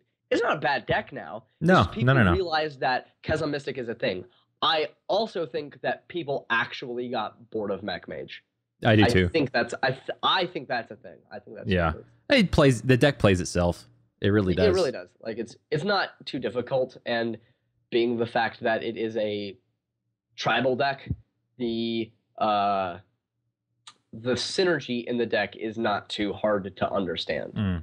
So it's an easy deck to pick up on. We talk about that. I think it's harder to play than Face Hunter or Zulok, but I'm still seeing a lot of Zulok and Face Hunter. And it's almost like, all right, so it's not as easy to play as those decks. So people that just want to herp dirt play a deck, they're still going to play those two. Yeah. But it's right there in the middle. It's kind of like, if you want to play a fast herp dirt deck, there are 2 that are easier to play and arguably cheaper. Yeah. And if you don't, then there's anything else. There's Druid, I guess, or the Warrior deck that we'll talk about later. Yes. But yeah, so careful out there if you're playing against me. I've got 2 Kazan Mystics, and you're gonna have a bad day. And now I will say this: I played against a mage, and kudos to him. This is before I put 2 in, and I didn't put in 2 because of this game. But on some of these games, I found that I almost was guaranteed a loss. My percentage of losing went down greatly if I didn't get a Kazan Mystic before turn 4. Just because generally, a hunter or mage would play those secrets pretty early, and it just was kind of difficult as a paladin. But I played against one. I got it in my opening hand against a mage. Great. So everything was going great. I was able to just kind of keep the board clear. They were playing Mad Scientists. Turn 4 comes down, and he killed off his Mad Scientist the turn before, had a secret. I played Kazan Mystic and stole the secret. Great, you're done. Just go ahead, GG. Please just go ahead and concede. No. He had one too. So he Kazan Mystic's my Kazan Mystic. I'm like, oh man, you son of a. that's so good. It was a pretty strong play. So that's awesome. Yeah, that's actually really cool. It was pretty neat. I guess a lot of people playing it, he had a one of in the deck. That's one of those situations where I would like getting outplayed like that. I would just sit back and go. No, this thing. No, absolutely. And there was no rage, nothing. Because literally, like, I don't mind losing if it's good playing. Like, and that's I entirely agree. We talk about for me anyway. I know you and Matt like your aggro decks. I don't like aggro decks just because I don't like playing them. And Zoo, I don't really mind. Face Hunter, I think is just obnoxious. But there's just no. There's no the difficult thing about playing those decks is RNG. Right. If there's no trading, it literally is just play card, go face. And if you didn't get the cards you needed, you lost. Kind of. There's no. There's no. I lost because I got outplayed. I lost because I didn't get that face card that I needed. That was losing because I got outplayed. And kudos to him. I lost. Good for you. I'm like great, perfect. I think the thing that really makes me like aggro is because where I came from in Magic. I tried to be a control player in my original days. I was so bad. I built for the most part what was called American control, which is red, white, and blue control. Like you damn straight USA. America. Democracy up in FNM. It was so fun. It was such a fun deck. I sucked so bad at it. Well, when I first started playing Magic and like started trading, got my cards. Like I had this deck. Like it was like it reminds me of my brother's Shaman deck. He has such a good deck, and then there are some cards in there like why? What, like why are you doing this? Sure. Like, what even? And like Vitality Totem. He has Vitality Totem in there. And I'm like, you're not wrong. But don't. Like just play Healbot if you need that. And sure. Yeah. And I so my deck ran and this is analogous, and I will get to this. My deck ran a card called Sphinx's Revelation, which was like what all the control decks were running, and it was like one of those cards where like at the end of somebody's turn or to like trip them up, or even on your turn, you would dump a bunch of mana into this card. It was like blue, white, and then X. And X was as many mana as you wanted. Gain X life and draw X cards. When this card came, super good. This card came out, everybody was like, this card's shit. This card's so bad. And then like a couple weeks later, people started running this in control decks. And control, you're playing like 26, 27 lands. So you just turn 1, turn 2 land, turn 3 land, turn 4 land. You're playing lands. And then by turn 4, turn 5, you can play this for 1 or 2. And, okay, I gain a life, I draw a card. That's, all right, whatever. And then when you get to, like, turn 10, where you have 8, 9, 10 mana, and then, like, on an enemy's turn where they're, especially if you're playing up against an aggro deck, where, like, you're at 4 life, and they have 5 power on board, and they swing out, and they're like, yes, I got the win. Sphinx's Revelation. Draw cards, get health. Next turn, board wipe, pass turn. Yeah. Go ahead. What do you got? You're going to swing to my face again? Another Sphinx's Revelation. Like, that was the whole cool thing about this deck, was that, like, I just kept, like, gaining health, drawing cards, and then drawing into more Sphinx's Revelations. Ran 4 of this card in my deck. Ran that, a board wipe, Sphinx, Supreme Verdict, and then I ran Detention Spheres, which is another card. Point being, I love that fucking card. Point being, I ran all these really good cards, and then I ran some wacky-ass cards. Me playing control didn't work. Well, and like coming later on, now I know how to play control. Now I know how to build cards. Like for some reason, I thought like the answer to playing like I was so jaded when I started playing. I loved control, hated aggro, and now I'm much more open-minded. And I tried playing control warrior on somebody else's account. Like I knew how to play it on Hearthstone. But it's just, it's not my thing. Fell in love with aggro eventually, and I think that's kind of where I'm at. I like mid-range decks, though. I have a high respect for people who can play mid-range. Yeah, me too.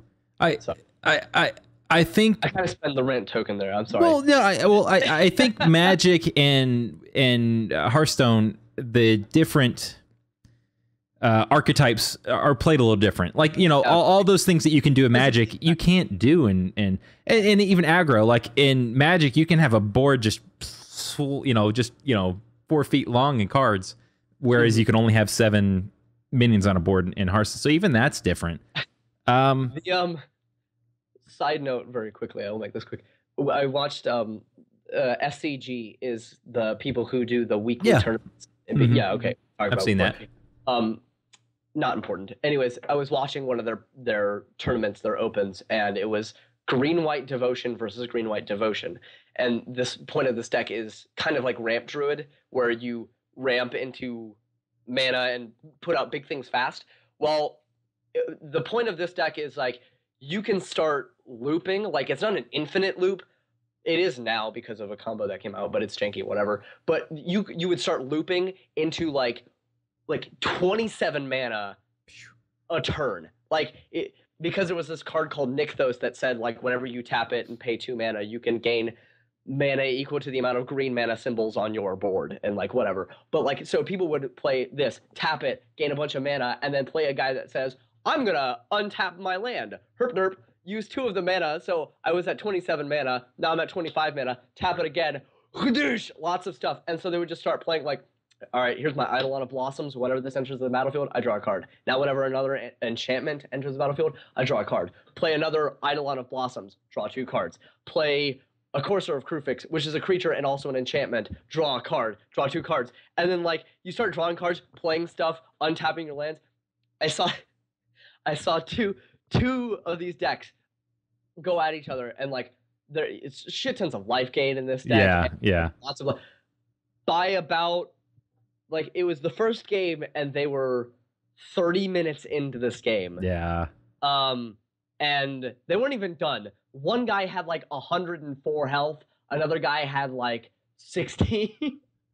And the guy who had 16 had a better board state, but it really didn't matter because the guy who had the better board state had like 28 creatures, and the guy who had 104 life had like 18 creatures and lots of mana. So like you see this table looks tiny. Yeah. It's a huge table, looks tiny because of the amount of cards. Yeah. Just the difference in board state for Hearthstone and Magic. And it's just we don't have the same mechanics, and the mechanics are a lot simpler. I think Hearthstone has PvE and has these really cool class challenges, sure, which are super fun. And then Magic gets like fun, crazy things that you can do with friends, like playing EDH, where it's like a 4-way battle of like really crazy huge decks, and then like they're all super random, and you play with your friends and have giant board states and diplomacy and all that jazz. Like it's different fun things that each game has. Yeah. Well, all that talk about Hunter. Yeah, that's Hunter and partially Mage. So is that a rant or that was a tangent? That was a tangent. Yeah. All right. So we burn our tangent, but we do have a rant. Right. So next is Mage. I'm gonna burn my rant. We talked about Mech Mage, so I don't really think we have to talk about that's all the same. We talked about Tempo Mage before. That's my rant. I'm doing horrible with Tempo Mage. You take this one, because I haven't played I haven't played against Tempo Mage. The last 2 weeks, and it's not because this new card just poops on it. I don't know what it is. Last season I played it quite a bit and did really well. Like that was my mid-range paladin for last season. This season, I haven't played on ladder because I've been doing so bad. I was just doing it today just to do my dailies. I can't win with it. I told you one game because I was running 2 and I'm still running, and maybe that's my problem. Unstable portals. Everyone says that's kind of you got to have at least one in there. I played both, and I pulled a Wisp and I pulled a Millhouse Mana Storm. Same game. And you know what class I was playing? Control Warrior. Yes. What? So what I did is I played them both. I mean, that's not too bad. They don't have a lot of spells. It's mainly like weapons and creatures. Oh, but it's just kind of like free removal. So it's like the spells they have just kind of screw you. So I forgot what turn it was, but I played both of them, And I was like, you got to be kidding me. So, or one turn I played one, got the wisp, and I played it and I just emoted, well played. Next turn, all right, we'll try the second one. Unstable Portal, Millhouse Mana Storm. He had a better board than me, obviously because wisp reasons. So I just played the Millhouse Mana Storm, said thank you, and just conceded. It was just like, I'm just, you win. So he apologized, said sorry. So like that was really unlucky. Yeah. But yeah, Tempo Mage, I'm doing it. It's a good deck. I'm just doing really bad with it. Yeah. It's RNG. That's how I feel. Yeah. It's really RNG. Beat this into the ground. It's I think it is kind of an RNG heavy deck, which doesn't make it a bad deck. No. It's just kind of finicky, and it's not a super synergistic deck. No, it's not. Just good cards slammed together. Yeah, I feel like we call it Tempo Mage. I get out tempoed by Face Hunter. Yeah, any aggro decks. Yeah. But it does kind of come down so it's Unstable Portals and Flame Cannons are kind of the if you get a solid Flame Cannon target, yeah, or you get really, really good Unstable Portals, it's wonderful. I was playing this morning. One of my Unstable Portals gave me a Deathwing. And I'm playing against Priest, so we're kind of getting at the end of the game. He's got 2 cards. He's already played one Shadow Word Death. So we're getting through. He steals some minions. Okay, great turn. I empty my hand. The turn before, all I had was a Flame Strike and Mr. Deathwing. So I just went for it. I said, you know what? He has 2 cards. There's still like 15 in the deck. I'm going to go ahead and gamble that he doesn't have Power Word or Shadow Word Death. No, he had it. He had it. So I had him down to 12 health. So he was frozen. Not that it really mattered. Drop deck Deathwing, obviously 12-12. If he doesn't have the card, I win. Well, he could have healed, I guess, technically. Yeah. But, chances are I would have drawn into Frostbolt or something else. Right. No, he had Shadow Word Death. He already played a Mind Control, so I wasn't worried about that, unless he ran 2 of, which you can't play around 2 Mind Controls, but you can play... That's ridiculous. You can play around 1. I won't play around 2. If you have 2, then, you were, greedy. Good for you. Slow clap. Congratulations, it won you a game. Yeah. Please don't. I mean, it'll win you games, but... I just feel like there are better slots. Yeah, exactly. Yeah. So... You know what? I rolled and rolled low. So what are you gonna do? But whatever. Tempo Mage. And that's I'm doing horrible with it. So help me. I miss it, man. I want to play more Mage. I don't have enough cards to make Tempo Mage, and I don't want to play Mech Mage anymore. I actually have kind of exhausted that. I haven't played it in a while. So. If we could come back to playing it with that 8/8, the Clockwork, the Bell Reaver. Bell Reaver. We talked about this. I like that deck, except for BGH being the thing. I don't want to. It was a fun deck with all of the mill hype going around. I don't want to screw with that. I just want to thank Mr. Brian Kibler for giving us that deck, because I had a lot of fun before everyone started playing BGH. That was I wouldn't necessarily win every game, but it was a lot of fun because it was all right. You either need to mill me or I win next turn kind of deck. But yeah, that's Mage. On to Mr. Paladin. So I've been Paladin's been doing really good for me. Yeah. So here's the thing. Paladin and Priest both, I feel like, not only haven't changed, their matchups haven't changed. Yeah. Like nothing is new about Paladin or Priest. Not yet. Yeah. I mean, Emperor Thaurissan, you can run that in Paladin, but you can. Saying that already, you already know, okay, yes, this is good. There's not, I don't even know if there's points of discussion on that, which kind of sucks. But the only thing I think even remotely that's different is aggro Paladin, fast Paladin, or whatever, which people have seen. I haven't played against it, but I have been reading people have been playing it. Yeah. It's nothing to worry about, I don't think. And as long as you play smart against it, you should be fine with almost any deck. It's just, I mean, you have to watch out for Face Hunter, watch out for Aggro Paladin. It's the same exact deck, except a little bit not as good. I was before this week. I was at a 70% win rate with a mid range paladin. But Yeah. this week, I've been really pushing hard to see how close I could get to legend. And the last 2 days, I've probably put in. Oh, this week, I don't know. I probably have a solid 8, 9, 10 hours in. Which, I mean, for some people that's not a lot, but for me it was a lot. I can't break rank 13. I don't know what it is. Really? Push so hard, and then I hit that 13 wall. Is at your wall right now? I haven't played enough though. Okay. I haven't played too much, but I can't break rank Well, 11. I might though.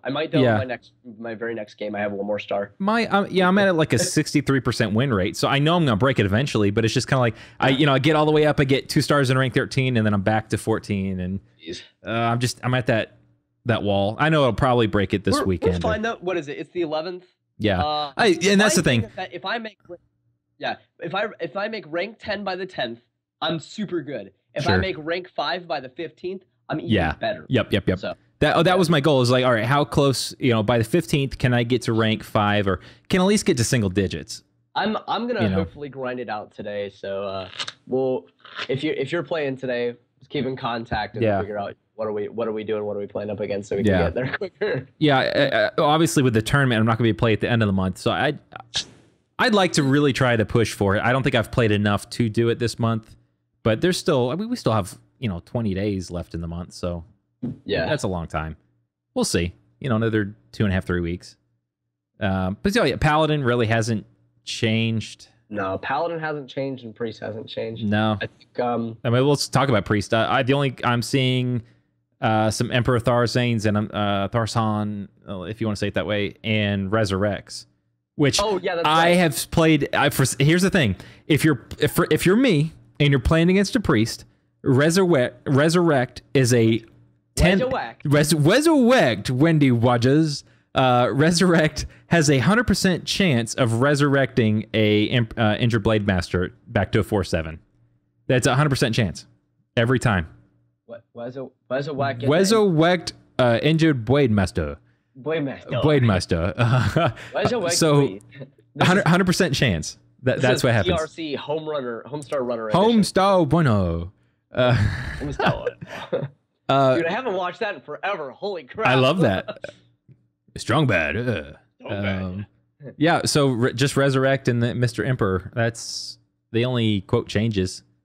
You say doing? No, doing. They're spelled the same. I haven't seen any. Any changes. While we're on Priest, because there's really not much to say, but while we're on Priest, if you're having trouble in the heroic things, use Mass Dispel. Yeah. On which one is it? It's the the elemental guy. I can't remember his name. Barangen or something. Barangen or Gar. Yeah. Yeah, that guy. You mean the one that has a board full of 05s? Yeah. Mass Dispel. I was Mass Dispelling and Mass or Circle of Healing. That's how I beat those. Oh my god, yeah. Yeah. Circle of Healing works, yeah. That's all I did. I put on Worgans and Armani Berserkers and the 2/3. That's one of the things that makes me just like love Hearthstone, is because like no other card game has ever done PvE. Yeah. And Blizzard did it. They do it so well. Pretty damn well. Yeah. Well, I mean, you're playing cards you don't ever really play other than maybe outside of an arena. Yeah. Like that's the thing about like Magic has some cards like the we're talking about power creep earlier. Like Magic has some cards that like you would never play like in any deck ever. But in like draft or whatever, so freaking good. Sure. Like for Khans of Tarkir, there was like a flying, like a white 4-drop flying 2/4 with vigilance. Like weirdest card ever. You wouldn't even see this in aggro, but in like in a draft game, like basically what arena is, so good. 4-drop, I got a 2/4 flyer. So you're telling me I can block with this and it won't die to most things, and it's got flying, and it's got vigilance, so I can swing with this and not have to tap. I can swing and block. That's so good. Yeah. That's so good. Yeah. Day. Damn. Yeah. So. But yeah. That's Some cards are so not good, and then you get to play with them in PvE. yeah. Makes them so much more fun and Yeah. so much more viable. So I mean that's Priest. Rogue, I have not played against the fatigue rogue, but I have heard tell. So Oil Rogue, completely the same. No Yeah. news about that. They're not playing. Are they still second place in my opinion as well? Are they playing? Before you go on, are they playing gang ups in Oil Rogue or no? I wouldn't. Okay, I didn't think there'd be room for it. But I wouldn't. Okay. It kind of defeats the purpose a little bit. Right. Okay. But okay, so I have played the gang up Mill Rogue. I've played it twice on my account, lost twice. I watched my brother-in-law played it. He's done pretty well. It's such a fun deck, and here's why. Mainly not because of the gang up, but because of a little card I like to call Vanish. I like to call it Vanish because that's what it's called. But it's so cool because it's so cool. You play Cold Light Oracle, and then Shadow Step Cold Light Oracle. Play it again, like turn 10. You know, obviously janky combos. Cold Light Oracle, they draw 2 cards. Shadow Step, play it again, they draw another 2 cards. If they haven't burned anything by now, and so say they have like 9 cards in their hand and 4 cards on board, you play Vanish, one of those cards goes to their hand, the other 3 get killed. Yeah, it's like a board wipe. It's so cool, and you're milling them. It's so cool. I love this deck so much. It's so like I don't like mill decks mostly because they're super janky. This deck is pretty janky, but because of gang up, it has so much resilience, and it's really good against Face Hunter because you have excuse me, you have the Blade Flurries, and I would probably not run Fan of Knives because you're drawing cards. But you have that leeway. You can draw cards because of gang up. It gives because you're drawing cards as well with crap, what's his name? The Cold Light Oracle. You're drawing cards as much as they are with Cold Light Oracle, but you also have Death Lord, and you have swords, the fighting swords, the 3-drop 4/4 with yes. Yeah, I know. It's Death Rattle, draw a card, 3-drop 4/4. Let me go find it while you keep talking. Yeah. Dancing Blades. Dancing Blades, thank you. Yep. This deck is super good, mainly because like okay, so I don't think it's like super great for ladder, but if you're like rank 25 to 15 and you want to play a mill deck, do play this deck. It's cheap and super fun to play. What do I have? Like, what's the most expensive card I have in my deck? Prep. I have 1 of Prep, and you don't even need it. I don't even think you need Prep in this deck, but I run it as a 1 of because playing Vanish, like being able to Prep Vanish is really, really good. Yeah, because yeah. Other than that, a lot of this is vanilla cards or common cards. You have SI7 Agent, Cold Light Oracle, and that's it. I think. Yeah, that's the only rares that you have to buy.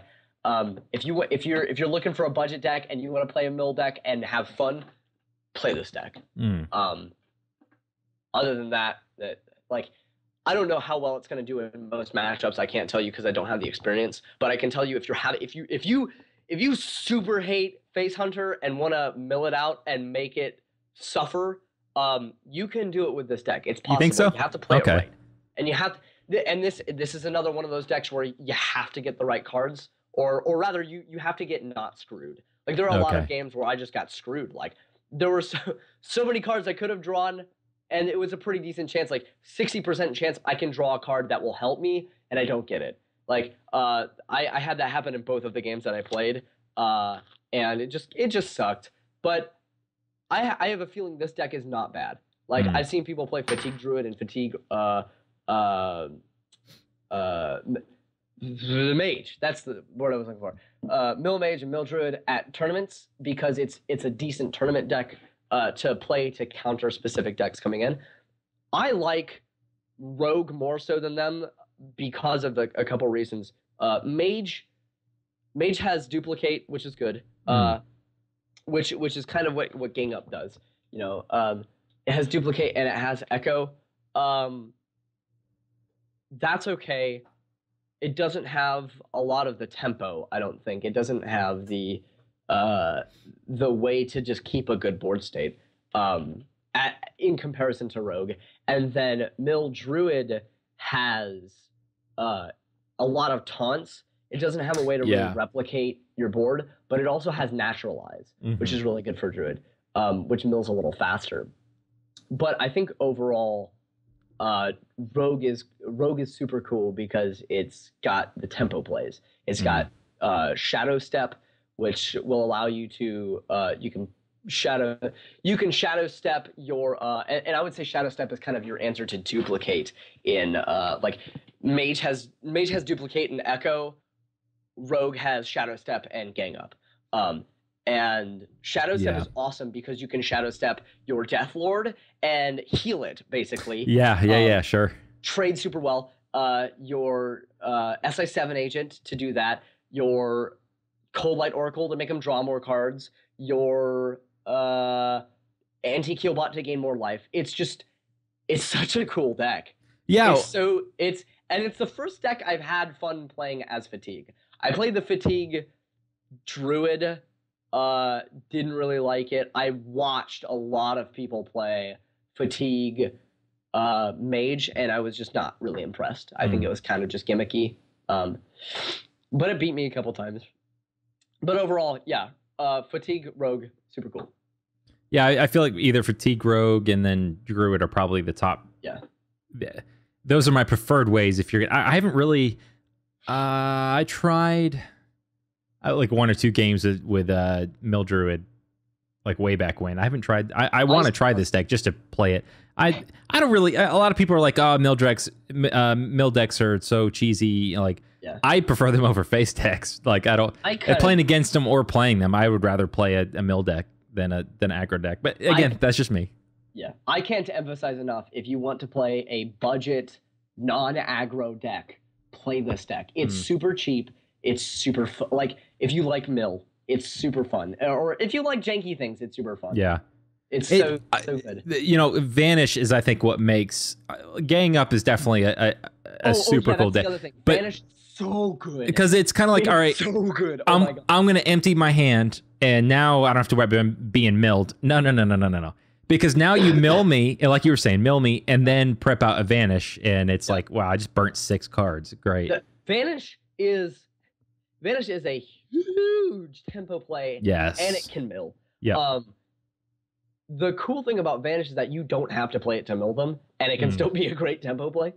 So, yeah. I think that's it for Rogue. Shaman.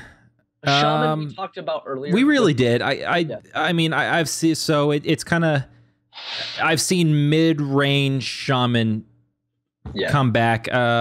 And so mid-range comes in a couple of different flavors, in my opinion. I've seen mid-range where it's kind of Bloodlust Shaman. And then I've seen mid-range where it's Rockbiter Weapon and Doomhammer. And then some people run both. I think that might be a little... You can do it. I'm not going to say aggressive. You know, because what are you sacrificing? I'm still seeing a little bit of mech Shaman, but mostly it's the mid-range. You know, it's the wind. it's a Wind Fury Rockbiter, or it's a Bloodlust. I think the reason people play it is because they like aggro and they don't want to play mech mage or face 100. Sure. And I am in that vein. I'm in that group of people. So you're still playing it, right? Yeah, I enjoy it. I play it for my quests, and then I play it off and on. Matt and I were also playing Zoo. He was playing Zoo up to like rank 10, and said, I asked him, you know, hey, what are you playing? And he was like, Zoo, and it was like, oh yeah, that's a deck again. People are playing that. They are, yeah. Like, dude, send me your list. And so he sent me his list, and I looked at it, and I was like, I like this, I like this, I like this. I don't have that card. I'm gonna play this. Like, he had like Enhance a Mechano, which I agree with. Yeah, I like that card a lot. I played some other things, and then he had a card that I agree with but don't want to play just for personal preference, and I can't remember what it was specifically. Hey, send me that list. I want to try it.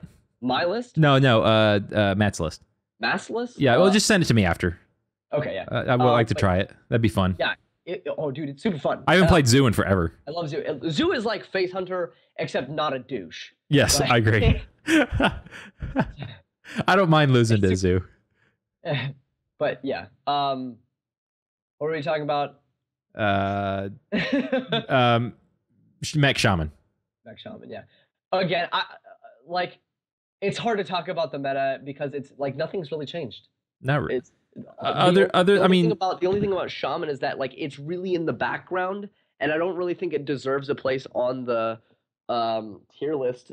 I think Mech Shaman is maybe bottom tier 2, somewhere around there, which doesn't make it a bad deck. I think it's totally an okay deck to play. Same thing with Midrange Druid or Midrange Hunter. I don't think it's a bad deck. It's an okay deck to play. It's just play it if you're comfortable, and then cater that deck towards what you're playing against if you really want to play it. It's super RNG still. That's why I don't think it's. Shaman? Yeah. Well, like I've played games against them, and I'm not angry about losing or anything like that against these decks, but I lost because they kept rolling taunt totems. I'd have a board presence and taunt totem. Are you kidding me? I think taunt totem.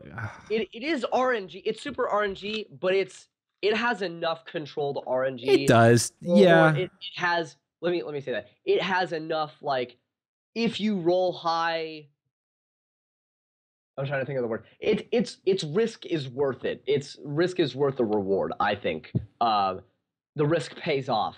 The RNG is worth it in a Mech Shaman. I want to see Crusher Shaman and the kind of the hand lock of Shaman kind of come back. It's not really hand lock, but it plays bigger minions. I did really well with that. I mean, we're talking last year. Yeah. That was when I hit I hit it kind of late, but I think I hit rank 3, but I finished at rank 5, just, because that's the 5 to 3 wall right there. But the deck did really well that month, and it was a lot of fun to play the Crusher Shaman. Yeah. I don't think it's a thing now because of Big Game Hunter, but maybe one day. So that's not much to say about Shaman. Warlock's cool. We went over Demon Control Lock before. Yeah, we've talked about that. Yeah. That hasn't changed, even with Imp Gang Boss. No. It's still basically hand lock with demons, and like we to recap on what we've talked about. The reason like hand lock wasn't good before is because the meta didn't really call for it. It just kind of got shit on by everything that was played, and then people started playing the demon lock or the demon lock version, which was not hand lock. It was actual like a demon kind of tribal. It was kind of a control deck though, and people were playing that because it was nobody really knew how to play against it, and then people kind of figured it out, and that kind of sussed its way out. And I would say, personally speaking, because I haven't seen it played a lot, Demon Handlock is top tier 2 because of its ability, like we said before, because of its ability to put out early threats and trade and control early. And I think that's what Handlock was missing, was the early game presence. And because it has Voidwalker and Voidcaller, and some people run Mistress of Pain. Right. To gain health back, which in the early game, especially against a Face Hunter and Midrange Paladin meta, is good. It's good to have. Some people run Floating Watchers. I'm not a giant fan of, but I haven't played it enough to say that it's good or bad. It's just I don't think it's like great to run. It's a card if you need more demons or something like that. But other than that, that's fine. I think the thing to talk about is Zoo. So yeah, making a comeback. I like that. I've seen a lot of it because of hype or what. Like I don't. That didn't really change. No, I think part of it is we're seeing a lot more quote control decks or high end mid range decks. So it's not. I mean, how do you beat the control decks? You kill them early. Right. I don't. That's definitely one of the easier strategies and proven to be most effective. Sure. Except for Control Warrior. Right. I feel like Control Warrior still just poots on Zoo and. You've got to get a good hand to beat a Control Warrior. Right. Yeah. And hope that they have Zoo a bad hand. Zoo and Face Hunter. Yeah. But yeah, nothing's really changed in the zoo list. It's still the old school zoo list with old school as in like implosion days. But I think the reason people started playing Zoo Lock again, partially because of hype, because it's a year old, and also partially because of Face Hunter's resounding success at the beginning of the season, and people thought Zoo's a similar deck. It has some different matchups where it's better in, but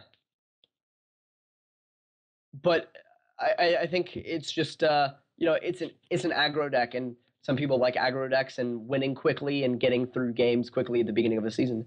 So there you go, Zoo. That's why it's here. I like it. Yeah. So, I mean, that's other than that, there's not much. And I saw Zoo. Not a big difference. Late February or late March, I can't remember. I saw Zoo at like when I was up around like rank 5-ish. Okay. One time, recently-ish, within the past 2 months. I saw Zoo hanging out a little bit. Like I didn't see it a lot. I lost to it once or twice, but it had been around. It wasn't on a tier list, I would say, but it was there. People were playing it because people love Zoo. But yeah, I think Zoo's pretty great right now. And there's some flexibility in making the deck. Yeah, actually, yeah, you're right. There is. You can throw in some cards, and it's super cheap. So yeah. All right. So Warriors is the next one. Let's go ahead. Control Warrior. Really, the only change has been Emperor Tharzane. You can throw that in, just depending on the meta and whether or not, because you do have to take out a card. Yeah. So maybe you're taking out. I don't know how I feel about that either. Yeah, I mean, so what are you taking out? Are you taking out? Nobody's really playing Black Knight. I'm seeing it every now and then, but with all the druids, I'm surprised I'm not seeing it more of it. Yeah. I don't disagree with the putting of him in. I just don't personally know what to take out. Right. So. It's hard. Control Hunter's very. I mean, it's hard to. You need all the cards in the deck, so when you're swapping out, it's kind of you're giving up something else to do it. Yeah. Well, we'll wait to get into Warrior till deck of the week. Yeah, we'll stop. I think we can stop that here and just say that's the meta, and then because we got everybody knows Control Warrior, and then the only other thing to talk about in Warrior is what we're going to talk about anyways. I can't wait. So we'll you know what, that's the meta this week. We'll go ahead and take a break and be right back. DRC would like to thank Brainiacs for their support of this podcast. If you have a tech idea for improving your business's workflow, Brainiacs can provide a turnkey solution to specifically fit your needs. You can contact them at www.brainiux.com.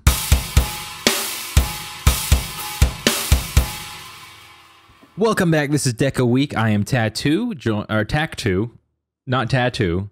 Tattoos are cool, but it's Tac2. And I'm joined, of course, by Just Soup. So we've wanted to talk about this entire time. War Song Warrior. Yes. So the first time it was played against me, I didn't even read about it. I was just playing, and I thought, okay, maybe Control Warrior. And I've seen some people before Grim Patron came out. I saw people kind of getting ready, and so they were kind of playing aggro or Enrage Warrior decks. And then I play against my first War Song Grim Patron combo and was like, Lord Jesus, this is overpowered. Then I really thought about it, and actually I went to the Hearthstone forums and was typing up a kind of a like, oh, it's OP, yada yada, rumble, grubble. And then I thought about it. It's like, no, because you're sacrificing a lot. Don't be that guy. Yeah, no. But you're sacrificing a lot to get this deck to work. Yes. And it is pretty. It's not easy to play, or it's not easy to get that combo out. Like you've got to have just the right cards, just the right time. So, before we start talking about, we'll talk about what's in it. So there's some different variations, and now the Axe Flinger is a card. I haven't seen this played yet, but I'm sure we'll see it. I guess the main cards you'll see: Warsong Commanders, Frothing Berserkers, Grim Patrons. You'll see any of the weapons, so Death Spite and Fiery War Axe, obviously the Cruel Taskmaster. You'll still see your Armor Smiths. I have seen people run Slams. I have seen Commanding Shouts in this deck, and that's a great way to get a board full of Grim Patrons, and we'll talk about why in a second. Whirlwinds, I don't know how many, but I have seen them. Executes, I've seen one. There's not a lot of removal in these decks, but I have seen people run one. Would you? Okay. I've seen people run different things. I'm just comparing this to like Control Warrior. Shield Maidens I have not seen, but people are still running shield blocks because I do know some people run at least one of Shield Slam, but it's also good healing. And it's card draw. Other than that, you'll see Raging Worgens in the deck. What else, Tom? What am I missing? All right, like kind of key cards. Are you ready for this? Yeah. I've been hyped ever since I saw Axlinger and Grim Patron. I've been hyped on this deck.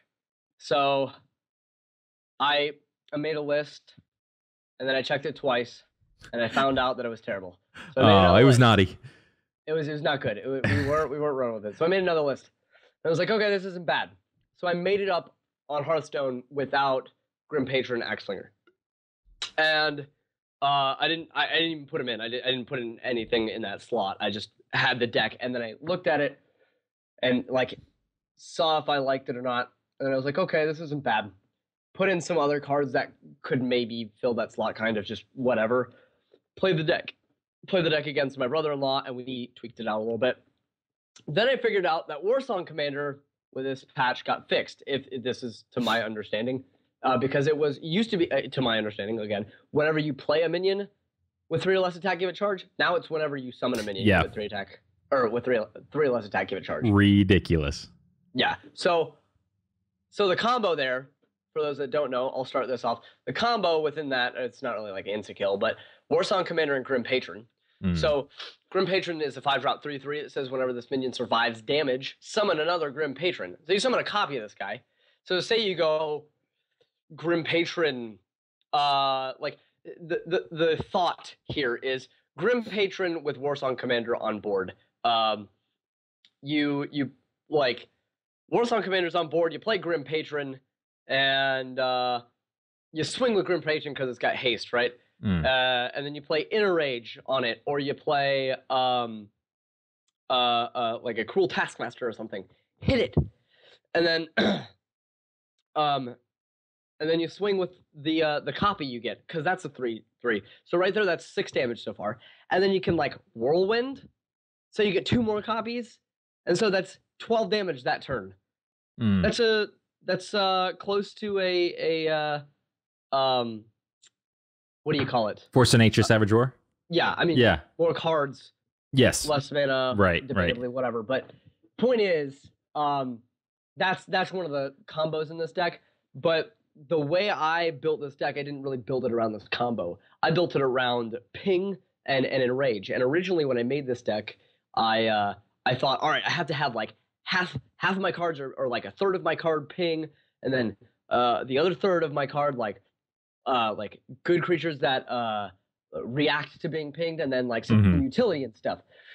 And then I figured, you don't want to run that much ping in the deck. You don't want to make like do 1 damage to a minion and give it +2 attack, like Inner Rage and things like that, like Whirlwinds and Cruel Taskmasters. Like those are good cards, but you don't want too many of those effects, because you can ping your own stuff by running them into other people's creatures, because I realized that because thoughts.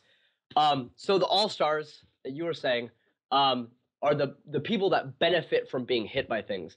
So the big guys that we have: Frothing Berserker, Raging Worgen, Axeflinger, and Grim Patron. A lot of people are running Armor Smith too. I've seen a lot of Armor Smith. I run Armor Smith, and then something that has been debatable, but because this deck doesn't have a 1-drop, I run Warbot.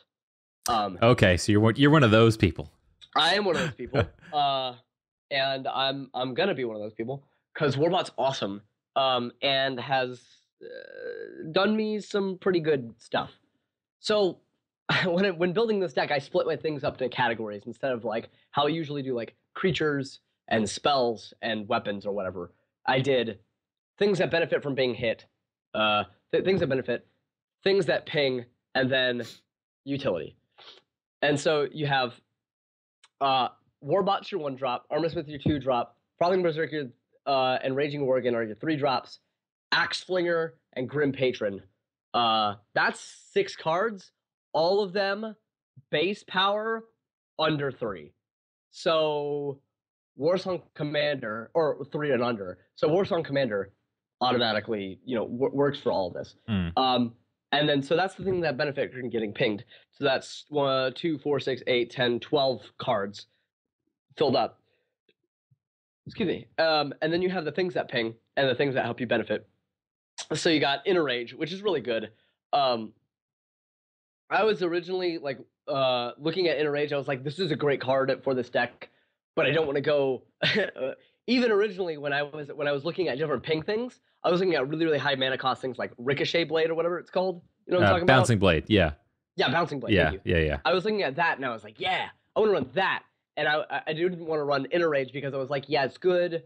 I think it's a little too greedy if I run too many. And then if it was like, that's kind of silly. It's free. It's 0 cost. Deal 1 damage, get +2 attack. That's pretty great.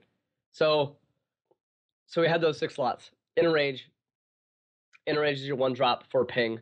2-drop, you have Cruel Taskmaster. Super solid. 0-drop Inner Rage. 1-drop Whirlwind, because, hits everything. Yeah. Oh, so good, especially with your Grim Patrons. Excuse me. 2 drops, Cruel Taskmaster. And then I couldn't find a 3-drop, but that's okay, because 4-drop you have Deathspite. Now, Deathspite only whirlwinds once. Sure. And it takes a little while to get there. However, this deck doesn't have a lot of removal. And as a warrior, you're going to be getting a lot of armor. You're going to be, harder to kill. So running your face into different people's creatures is okay with this sure. deck. That's what you do in a control warrior. Some people run Fiery War Axe in this deck. I haven't played with it enough. I enjoy what I have, but Fiery War Axe hasn't made my list quite yet. But, okay. So that fills up 20 slots right there. So Inner Rage, two Inner Rage, 2 Whirlwind, 2 Cruel Taskmaster, and 2 Deathspite. So that's 8 plus 12 is 20. So we have 10 cards left. And I figure, okay, time to start doing things that, utility. I did the math right on that, right? I think so. Yeah. Okay. I think so. So okay, that's 20. So I have 2 executes because you're pinging a lot of things. You can ping other people's things and execute That's those. true. You have whirlwind effects. So, yeah.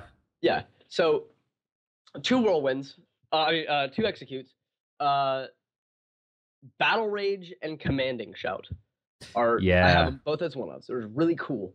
So Battle Rage is 2 mana. Draw a card for each friendly damage character. So that's kind of the thing to bring you back into the game. Like you're low on board and you top deck Battle Rage, and that's kind of like your I'm trying to think of the word or the card. It's kind of like Harrison Jones or the one card that's running Face Pally a lot. Yeah.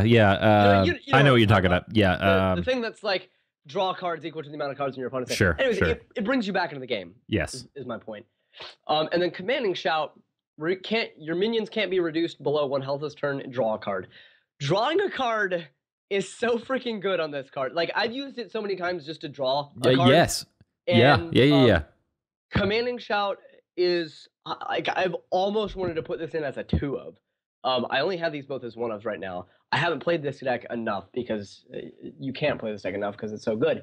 But your minions can't be reduced below 1 health this turn. Excuse me. That's obviously good because you can just keep pinging things and whatever. Like especially with Grim Patron. Everyone, get in here! And you just keep pinging it and like keep making things. So that's good. That card's really good. And then I have 2 of Rampage. Give a damaged minion +3/+3 for 2. That's pretty good. I run a 1 of Ironbeak Owl to get rid of. Okay. I might like would have run like what is his name? Black Knight. I kind of would lean towards Black Knight if I had Black Knight. But and I would lean towards that more because there you have 2 whirlwinds and 2 death spite, and you can't buff it with inner rage, and you can't buff it with cruel taskmaster and stuff like that. So that's something that sucks about running Iron Beak Owl. That would be better if you ran Black Knight. And so so we've reached 2 executes, battle rage commanding shout, 2 rampages, Iron Beak Owl. So there's 3 more slots.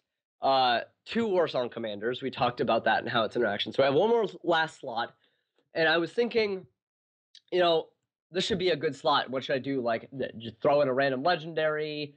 I was considering Slam earlier. Should I bump it up to 2 commanding shout? I do like Slam. I actually really like Slam. I haven't messed with it much yet, so I don't really know how much I like it. Shield block is decent. Charge is decent. I've even seen people play what's a card? Heroic Strike to just get that extra push in. I was leaning towards what's his name? Dr. Boom. I was also leaning towards Kel'Thuzad, but I figured they were a little too high costing. And the highest cost creature we have is Grim Patron. And I was like, if I had 2 slots, maybe I'd run Sludge Belcher, slow down things, and it gets buffed by Warsong Commander. But I thought another 5-drop slot, and since this is an aggro deck, Lotheb would be great. Yeah. And I love Lotheb in this deck. That lets you set up the board, especially if you don't have the quote combo in hand. Yeah. And that's my deck. Yeah, so I got a couple questions. I mean, just based on what... I have a couple answers. Well, good. I've been playing a lot of Paladin, and Paladin gets shreked by this deck hard. Yeah. Because you don't want to put out 1/1s, because if that combo comes in, especially like if you play a Muster for Battle empty and don't play the Quartermaster combo, and it's late in the game, that's fine, because they just play a Warsong Commander, a Grim Patron, and they run it into the 1/1, and then they get another one, run into the 1/1, get another one, run into the 1/1.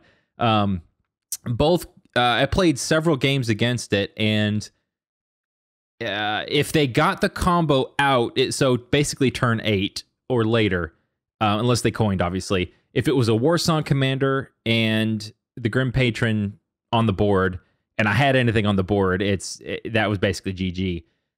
The first time I saw it, first time I played against it, this guy ran 2 of Warsong and 2 of Grim Patron. I was able to clear the board barely with the first combo, and it took basically a lot of my hand to do it. It was not easy, but I was able to clear the board. I was like, okay, reset. Okay, I'm good to go. No. 2 turns later, it happened again, and I didn't have any answers for it. So if they get the combo out and they do the combo, and you don't, the reason why I say this, so it's kind of like playing Quartermaster and Muster for Battle. Yeah. You either want to play Muster for Battle turn 3, or maybe sometimes you want to coin it out turn 2, or you want to save it until turn 8+. Because it's just bad to have 1/1s on the board anytime in between. Right. Unless it's like, all right, you're playing Face Hunter and, it doesn't really matter. That might be good. But when you can play the combo, it's really good. Same thing with this. The second time I played against it, the guy didn't have the combo, so he played Warsong Commander, and he played Grim Patrons at separate times. Bad idea. I was able to handle him, no problem. As soon as I saw the Warsong Commander, I knew what it was, and I killed it immediately. And that game went down pretty easy. They're just not. I don't know. It just didn't do really well. You can't play this card, in my opinion, and then say, okay, next turn I'm going to drop the bomb, Because if the person's able to get rid of a 3 health minion, which a lot of times you are, it's just not good. So you really do have to hold your hand until you can play it. I mean, that's my recommendation. How do you feel about that? Okay, so here's... I'm going to probably bounce around your question, and I apologize if I do, but I'm going to try and answer it as best I can. Here's my total thought on what I have done here. And it relates to Paladin. People have done like those Hobgoblin Paladin decks, and obviously, unfortunately, Hobgoblin doesn't work with Muster, but it's still a decent deck nonetheless. Like Hobgoblin Paladin is surprisingly playable, and so we have these cards. And we were talking about it earlier, like, we have these cards in these decks that you can go really, really hard into these combos and things, but it doesn't mean they're going to be good. I think that's going to be this case with this deck. Okay. And the Grim Patron thing. But what Paladin does well is that it has a really good deck, and it has a lot of different synergies in it. Like, that's the Quarter Muster Pounder deck. Quarter pounder mustard. Yeah, I put some mustard on a quarter pounder. Yeah. Yeah, mustard with quarter pounder and cheese. So God, I'm hungry.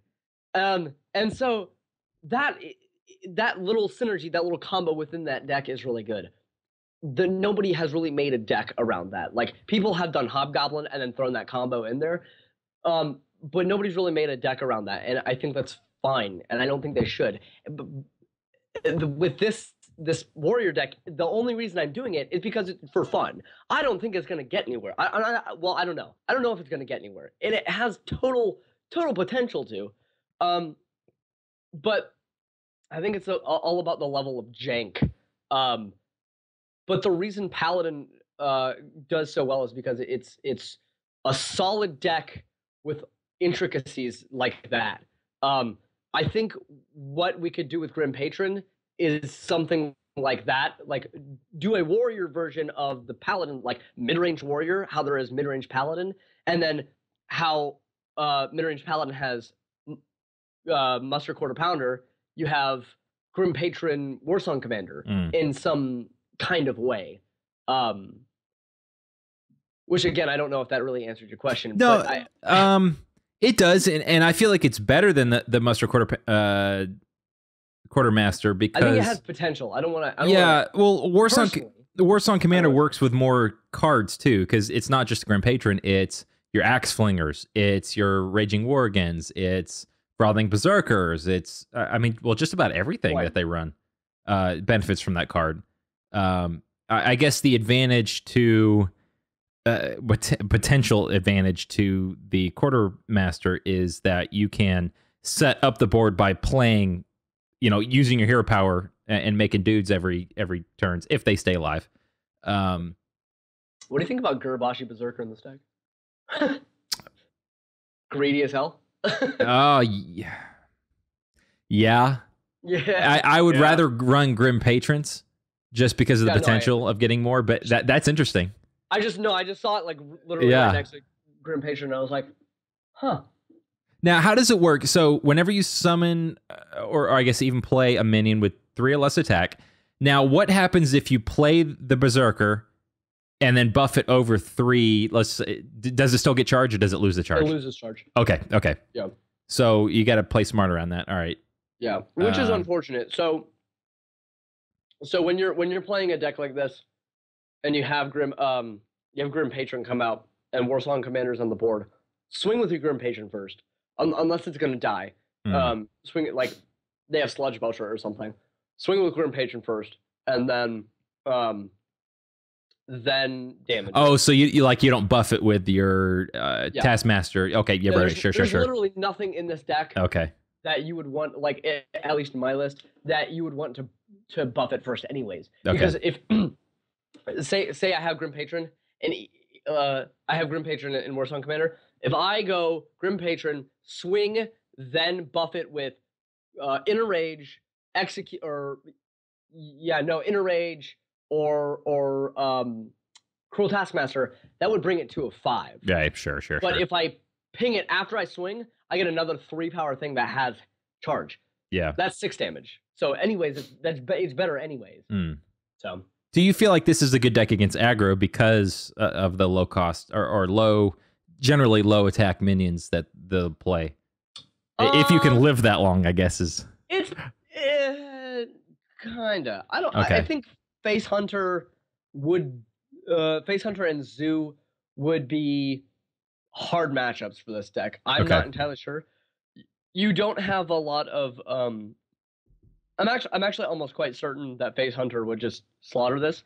Unless you got the right hand. You have good cards in this deck to deal with that. You have Enrage, Whirlwind, Cruel Taskmaster, and you can use those as removal. Like, you don't have to ping your own guys. That's another thing that people I've noticed playing this deck or decks similar to this are afraid of. They're afraid to lose their self pings and use them as removal. Okay. Like, you can use an Enrage on a Leper Gnome to get rid of it, or an Enrage on a 3/1 with a Wolf Rider. Like, okay. Yeah. You can do that. I feel like that's safe. Okay. But you bank on getting those cards, and then by losing Enrage, Whirlwind, Cruel Taskmaster on those small creatures, you don't get to use it on your creatures, which isn't bad, but it's certainly not good. And again, you don't want to pray always for the Warsong Commander Grim Patron combo, but that's one of the things that will definitely accelerate you ahead, Okay. especially playing against like Face Hunter. Like, just as a thought, like if a Face Hunter has what's it the spider. The hell's a spider? Haunted Creeper? Yeah, Haunted Creeper. Yep. We're so shitty at this. There's so many cards. There's so many cards though. There's so many cards in the game. So just a thought. If it's your turn 5 and for some reason that really bad Face Hunter, all he has out is Haunted Creeper, and you have Warsong Commander on the board, you play Grim Patron. It's got haste. You run it into the 1/2. It procs. It's Death Rattle, and Grim Patron procs. It's damage. You get a guy. Swing the 3/3 into the 1/1. You get another guy. Yeah. Swing that 3/3 into the 1/1. You get another guy. Swing that to the face. That's 4 Grim Patrons for one thing. Totally scenario. Just a thought. Sure. Like, there are so many things you can do with this Warsong Commander Grim Patron thing, trading wise, which I've noticed is one of the cool things I think about this deck. That's what I was afraid of, is I thought it was going to get out tempoed a lot, but because of Warsong Commander's ability now, and with Grim Patron and the way that interaction works, you can. It's almost like playing Vanish in a Mill Rogue. You can just totally outplay somebody. Interesting. And that's that. I think I'm gonna have to try this deck this week. So fun. I want to throw it together. Pretty cheap. Yeah, it's not. Are you? So you're not even running Grom Hellscream? No. Okay. I should. Do you think it's necessary? Or I mean, the games I've lost has not been because of Grom. I mean, I haven't played with him enough. Okay. Mainly because I don't have him, so I haven't played with him at all. But I feel like I think it might be overkill. That's what I'm thinking too. Like, you already, like, the quote combos already turn 8. You already need, or later, already need 8 mana to do it, unless you play greedy and Right. play a war song and then wait a turn. Maybe you don't need it. I guess you could play it, but You could. I'd rather put, like, you're right. I think I'd rather put in a Lotheb or maybe Alexstrasza or something like that. There's some utility there. Lotheb, there was some thought into Lotheb, but mainly it was just like, I'm looking for a little more utility. I think a 5-drop slot is fine. Sure. Played in a lot of aggro decks. You can go in. Yeah. And I didn't have any legendaries, so Lotheb it was. I don't think there's anything wrong with that. I think that's probably the most solid pick. It might be.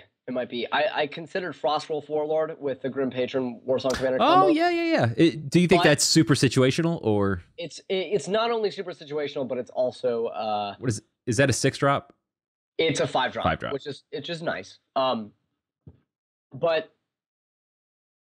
I don't know. I think it's okay. I don't think it's bad, but it doesn't synergize with the deck except for, Grim Patron, Warsong Commander. You don't want to overextend. Mind Control Tech is still a thing. It's still played in some Druid decks and in some Pally decks and in some Priest decks. I think I'm probably going to put that in my Pally deck again. Yeah, actually, yeah. Especially with the rise of this deck and Grim Patron, Warsong Commander being a thing, nobody should be playing Mind Control Tech because I want to play Enrage Warrior. So just don't play it and don't counter me. Thanks. Right. No, but in all seriousness, if this deck becomes a thing, that's going to be the way to counter it. I think is going to be. And there's nothing that dies to Big Game Hunter, so there's a dead card in your opponent's hand. Yeah. I mean, unless you're doing something wrong. Sure. I mean, well, if you're winning, let's put it this way: if somebody gets to Big Game Hunter, your Frothing's Berserker, I think you're still going to win. I don't think you have anything to worry about. Let's put it that way. Right. Something for thought. Another thing I'm just kind of building off of big boards is Stormwind Champion. Really high cost for this deck. Yeah. But possible to be played. You think so? It's not bad. I don't think it's bad by any means. It goes well with all of it. You have to ping things. So, well, I mean, you don't have to ping things, but the point of the deck is pinging your creatures or getting them damaged and making them bigger. And Stormwind Champion helps by giving everybody more health for one, and also giving them more damage. But yeah, I think maybe that's your mystery slot filler right there. Yeah, I don't know. I'm still trying to find other things. Dark Scale Healer was also something I thought about. Restore 2 health to all friendly characters. Okay. 5-drop 4/5. I don't think that's a bad card. I think that's okay. But I think it's right now. It's all coming down to deck testing. Yeah, so. I can see where the Stormwind Commando and the Dark Scale. I can see where those are weak because they rely on board presence. They're not strong on Champion. I'm sorry. Yes, thank you. Stormwind Commando. Yes, Commando. Sorry, that's awesome. Yeah, the Champion. I can see where those are weak when you play them on their own. Those are just, I guess those are kind of win more cards. And that's the exactly. Thank you. Yeah, exactly. Yeah. I agree with that too. That is one of the flaws with that card. And oh god, I just blanked. I forgot what I was gonna say.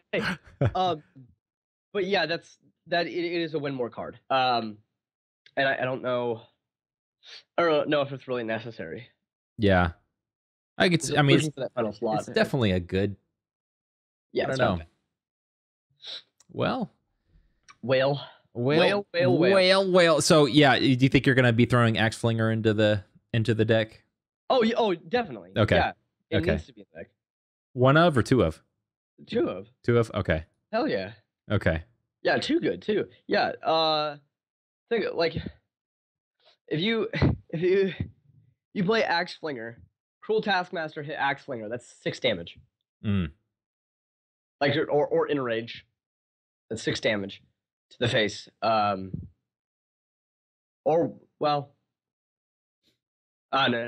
I was thinking something with Warsong Commander, but then buffing and no one. But yeah, no, Axe Flinger is too good. It trades because of its ass end. It trades super well. And I kind of wish it said 2 damage to random enemy.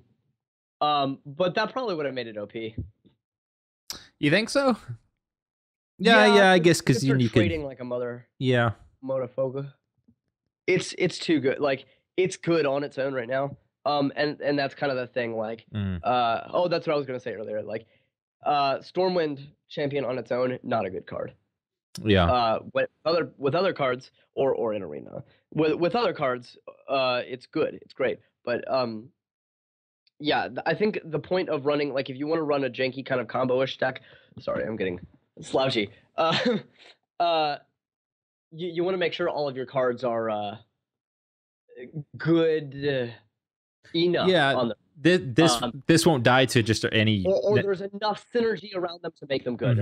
Armor Smith by itself, it's okay. It's not bad. In a Control Warrior deck, it does what it's supposed to do. You don't have to run a lot of things to deal with it. Mm-hmm.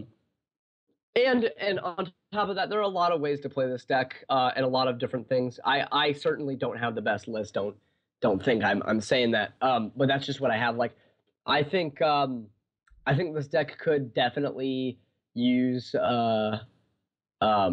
what's it called? Because it doesn't have a lot of draw. Acolyte of Pain. It could use Acolyte of Pain. Okay, sure. And if you feel like you're playing up against too much aggro and you don't have enough ping in the deck for some reason, you can play Unstable Ghoul. Like, yeah. Yeah, there's a lot of just a lot of things you can do with this. Like Torn Warrior, 3-drop, 2/3, taunt and rage, 3 attack. That's not bad. Like, I don't know how it's not good, but I guess if you don't have the cards, that might be a good. Right. I could see that fitting in. I think maybe that could find a place. If you're on a budget, yeah.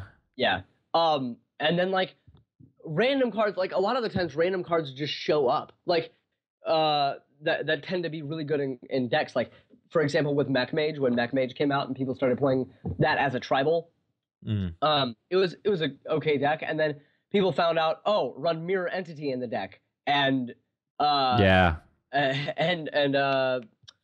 Entity and Mad Scientist and Freezing Elemental or a Water Elemental. Yeah, like, run those cards. Like, what? Those aren't mechs. That doesn't make sense, but it totally helps the deck. Yeah. Maybe we'll see like Piloted Shredder in this deck because on its own it's a phenomenal card, and like if you damage it, fine. That cool.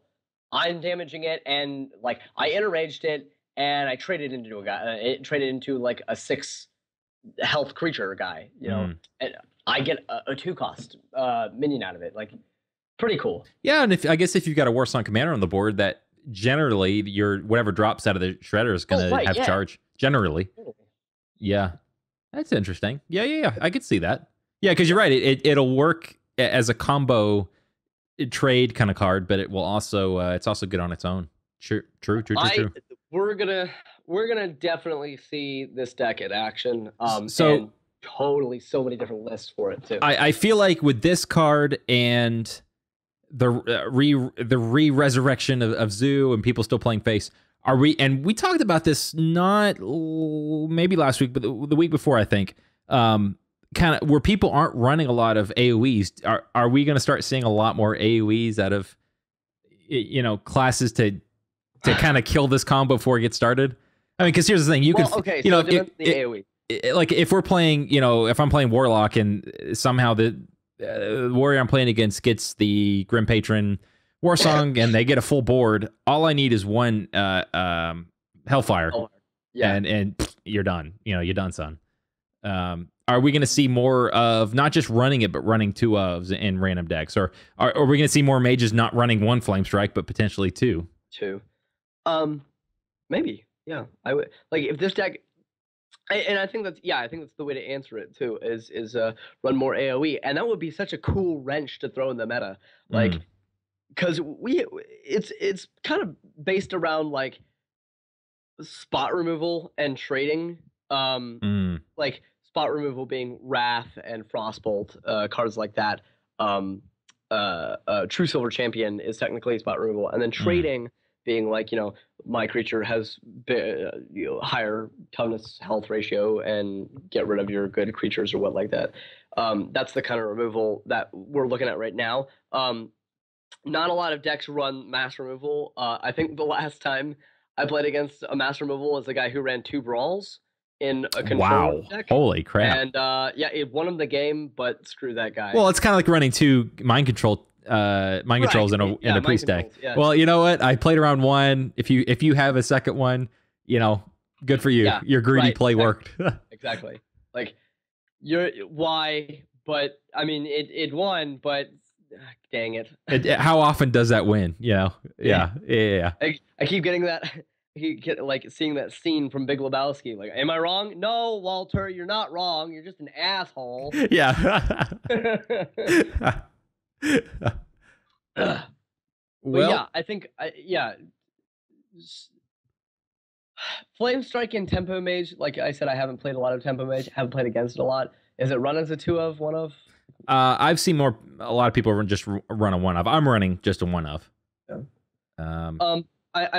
I think that the way people are dealing with the aggro right now, the overextensive aggro, such as like Face Hunter and Zoo, more so Zoo than anything else. Face Hunter doesn't really overextend a lot. They just play a lot of minions, run them into your face, and if they die, they die.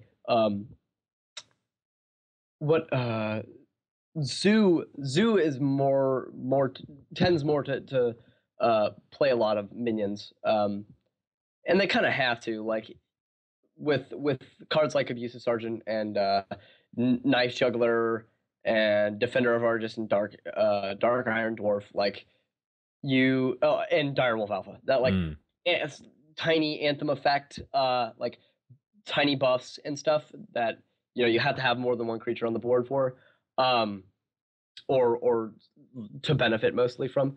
The Zoo kind of has to overextend. The point I'm getting at is when people overextend and put a lot of creatures on board, like say if you have three or more creatures on board, it's safe to Flame Strike or something like that, and it's almost always safe to Flame Strike Zoo because of that. And I mean, and Zoo makes up for that for having a lot of death rattles and whatever. Right. But yeah, that's the flaw. Take that with a grain of salt. Flaw I noticed with Enrage, Warsong, Grim Patron, Warrior, whatever, is that it kind of has to overextend. Like it doesn't have to, but that's kind of the point of the deck. Yeah. Yeah, kind of. Yeah. I mean, you can get by running like just a couple creatures on board, like Frothing Berserker and Armorsmith. You're good to go, or something like that. Trade with the Armorsmith into things, and then swing the Frothing Berserker, and then keep it alive by tempoing somebody out by playing Deathspite, or Whirlwind and Execute, or Enrage Execute, Ironbeak Owl, other things like that. And you don't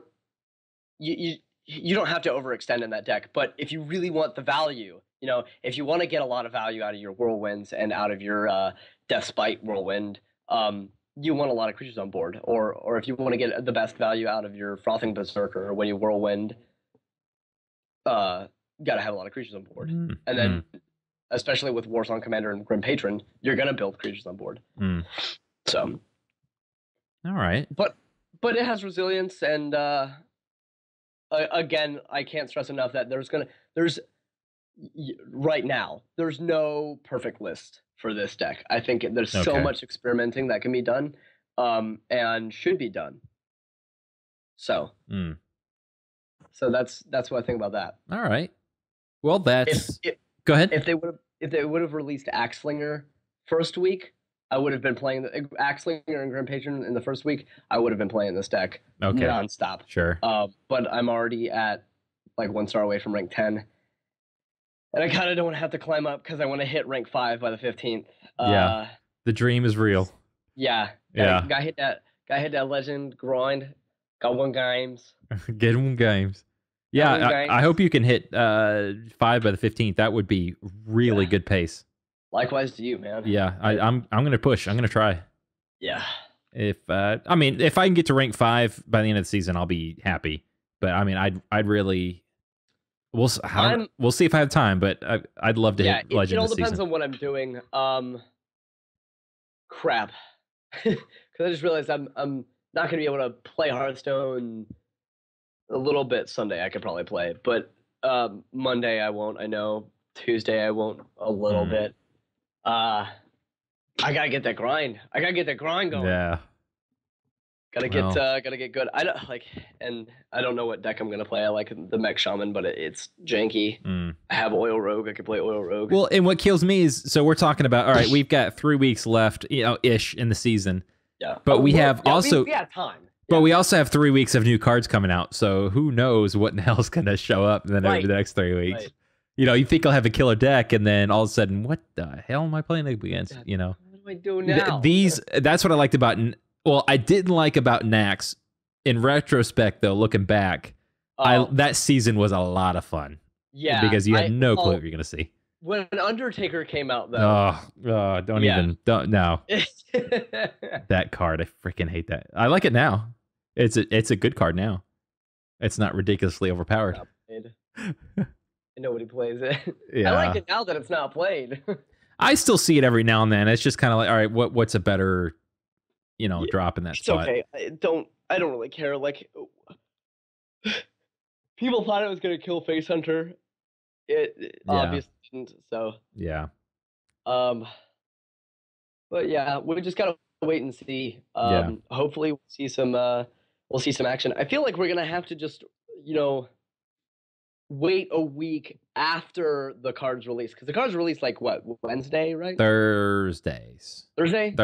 Yeah. So we've had like 2 days to look at and that's what makes this hard, is we talk about what changes. The changes just happened, so it's only a couple days in.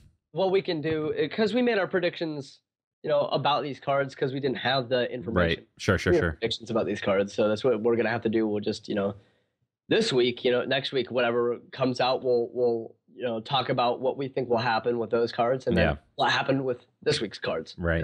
So, and yeah, I think I agree entirely. Like I want to have that one deck that I can just keep playing, and then get to Legend with, and keep playing Legend.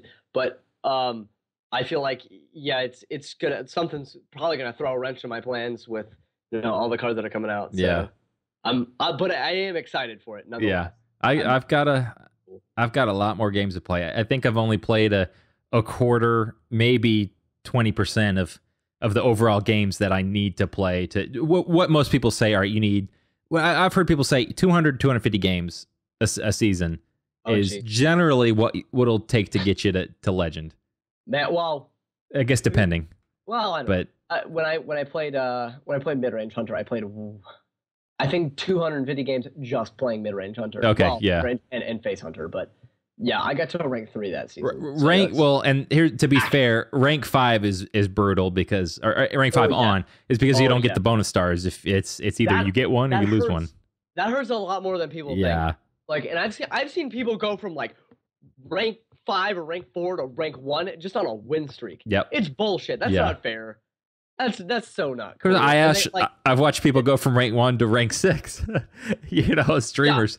That's my God, man. It's so brutal. I remember so many times February season, I went from rank 3, top of rank 3, bottom rank 5. I did that at least 3 times. Oh, that's... I know. Like, I went from rank 5 to rank 3, then back down to like top of rank 5, then went up to top of rank 3, then bottom rank 5, top of rank 3, bottom rank 4, wiggle a little around, go bottom, and then... God, it was so bad. So bad. And it took me forever just to get to rank 4 from rank 5. God, it's painful. It is. It's hard. You gotta get that grind. That's what I don't like, and that's what I'm afraid of. Is I'm going to get there again and just be like, you know what? I'm not having fun. I'm not having fun right now. So it's yeah. That's the sad thing. Yeah. Well, but that's how it is. I do wish the seasons were. I know Matt doesn't really agree with this. I wish the seasons were longer than a month. It's just you got to play a lot in a short period of time to get there. I can see both sides of that. Like, I can too, but if you want more people to be Legend, definitely I could agree with that. Yeah, but maybe that's what Blizzard doesn't want. Maybe they want it to be the primo. Right. Yeah, but I mean, Legend obviously is it's supposed to be the elite. Yeah, it's supposed to be the top 0.5%. Yeah. So I kind of want it just for the card back. I got to be honest. Yeah, me too. I don't really care about the bragging rights. I totally care about the bragging rights. Do you? I don't. I'm sick and tired of my brother-in-law coming home from work and being like, "Hey, you Legend yet?" And I like. Has he hit Legend or? Huh? Has he? Yeah. Okay. He doesn't really care about playing ranked much, but he's really good. Okay. Like, and he has the card. He could do it. I keep telling him, dude, you can hit Legend. We can grind this together. I'll help, and we'll help each other out and stuff. But sure. He just doesn't want to do it. He doesn't really have the time. He has a lot of time now, I think, to do it. He might. I don't know. But he has too much fun playing the game for fun, and like, God damn it, he freaking he bought like $50 worth of packs and was like, I want to have some fun. I'm gonna dust my stuff and craft fucking Millhouse Mana Storm and Lore Walker Cho. I got so pissed. I was like, I don't have any. I have Doctor Boom and Archmage, or not Archmage, Blood Mage Dalnos. Those are my 2 good fucking legendaries. You asshole. And he's just sitting over there. Lol, I'm crafting shit cards, and just to play them in a deck that he's gonna play like 5 times. He knew they're shit cards. That's but he just funny. plays it because he just likes to see like how people react to what happens when you play Millhouse Mana Storm and Lore Walker Cho in the same turn. Right. Such a good asshole. lord. I didn't mean to blow up there, but rant. Fuck him. Yeah, there you go. That's the rant token. There we go. All right. Well, so I mean that's Warrior, or I guess the War Song Warrior deck of the week. Folks, give it a try. Please do. Yeah, I think you're right, Tom. I think there's different ways to build it. I think there's some cool cards, but tell the world about your lists. Yeah, yeah. All right. Well, we'll take a quick break and be right back.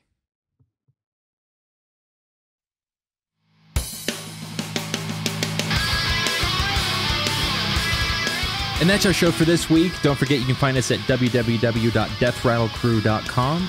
Twitter and YouTube, you can find us at Death Rattle Crew. Don't forget tournament, April 25th, the Pit 1.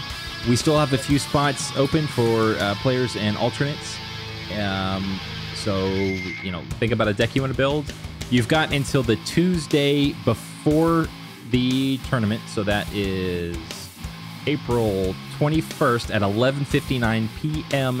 Eastern Standard Time to send a deck or even just email to be in. If you're going to email, hey, I want to be in, send your deck list at the same time, because after that point you won't be able to apply because we need some pre-production time to get all that set up. So again, April 21st, 11:59 p.m.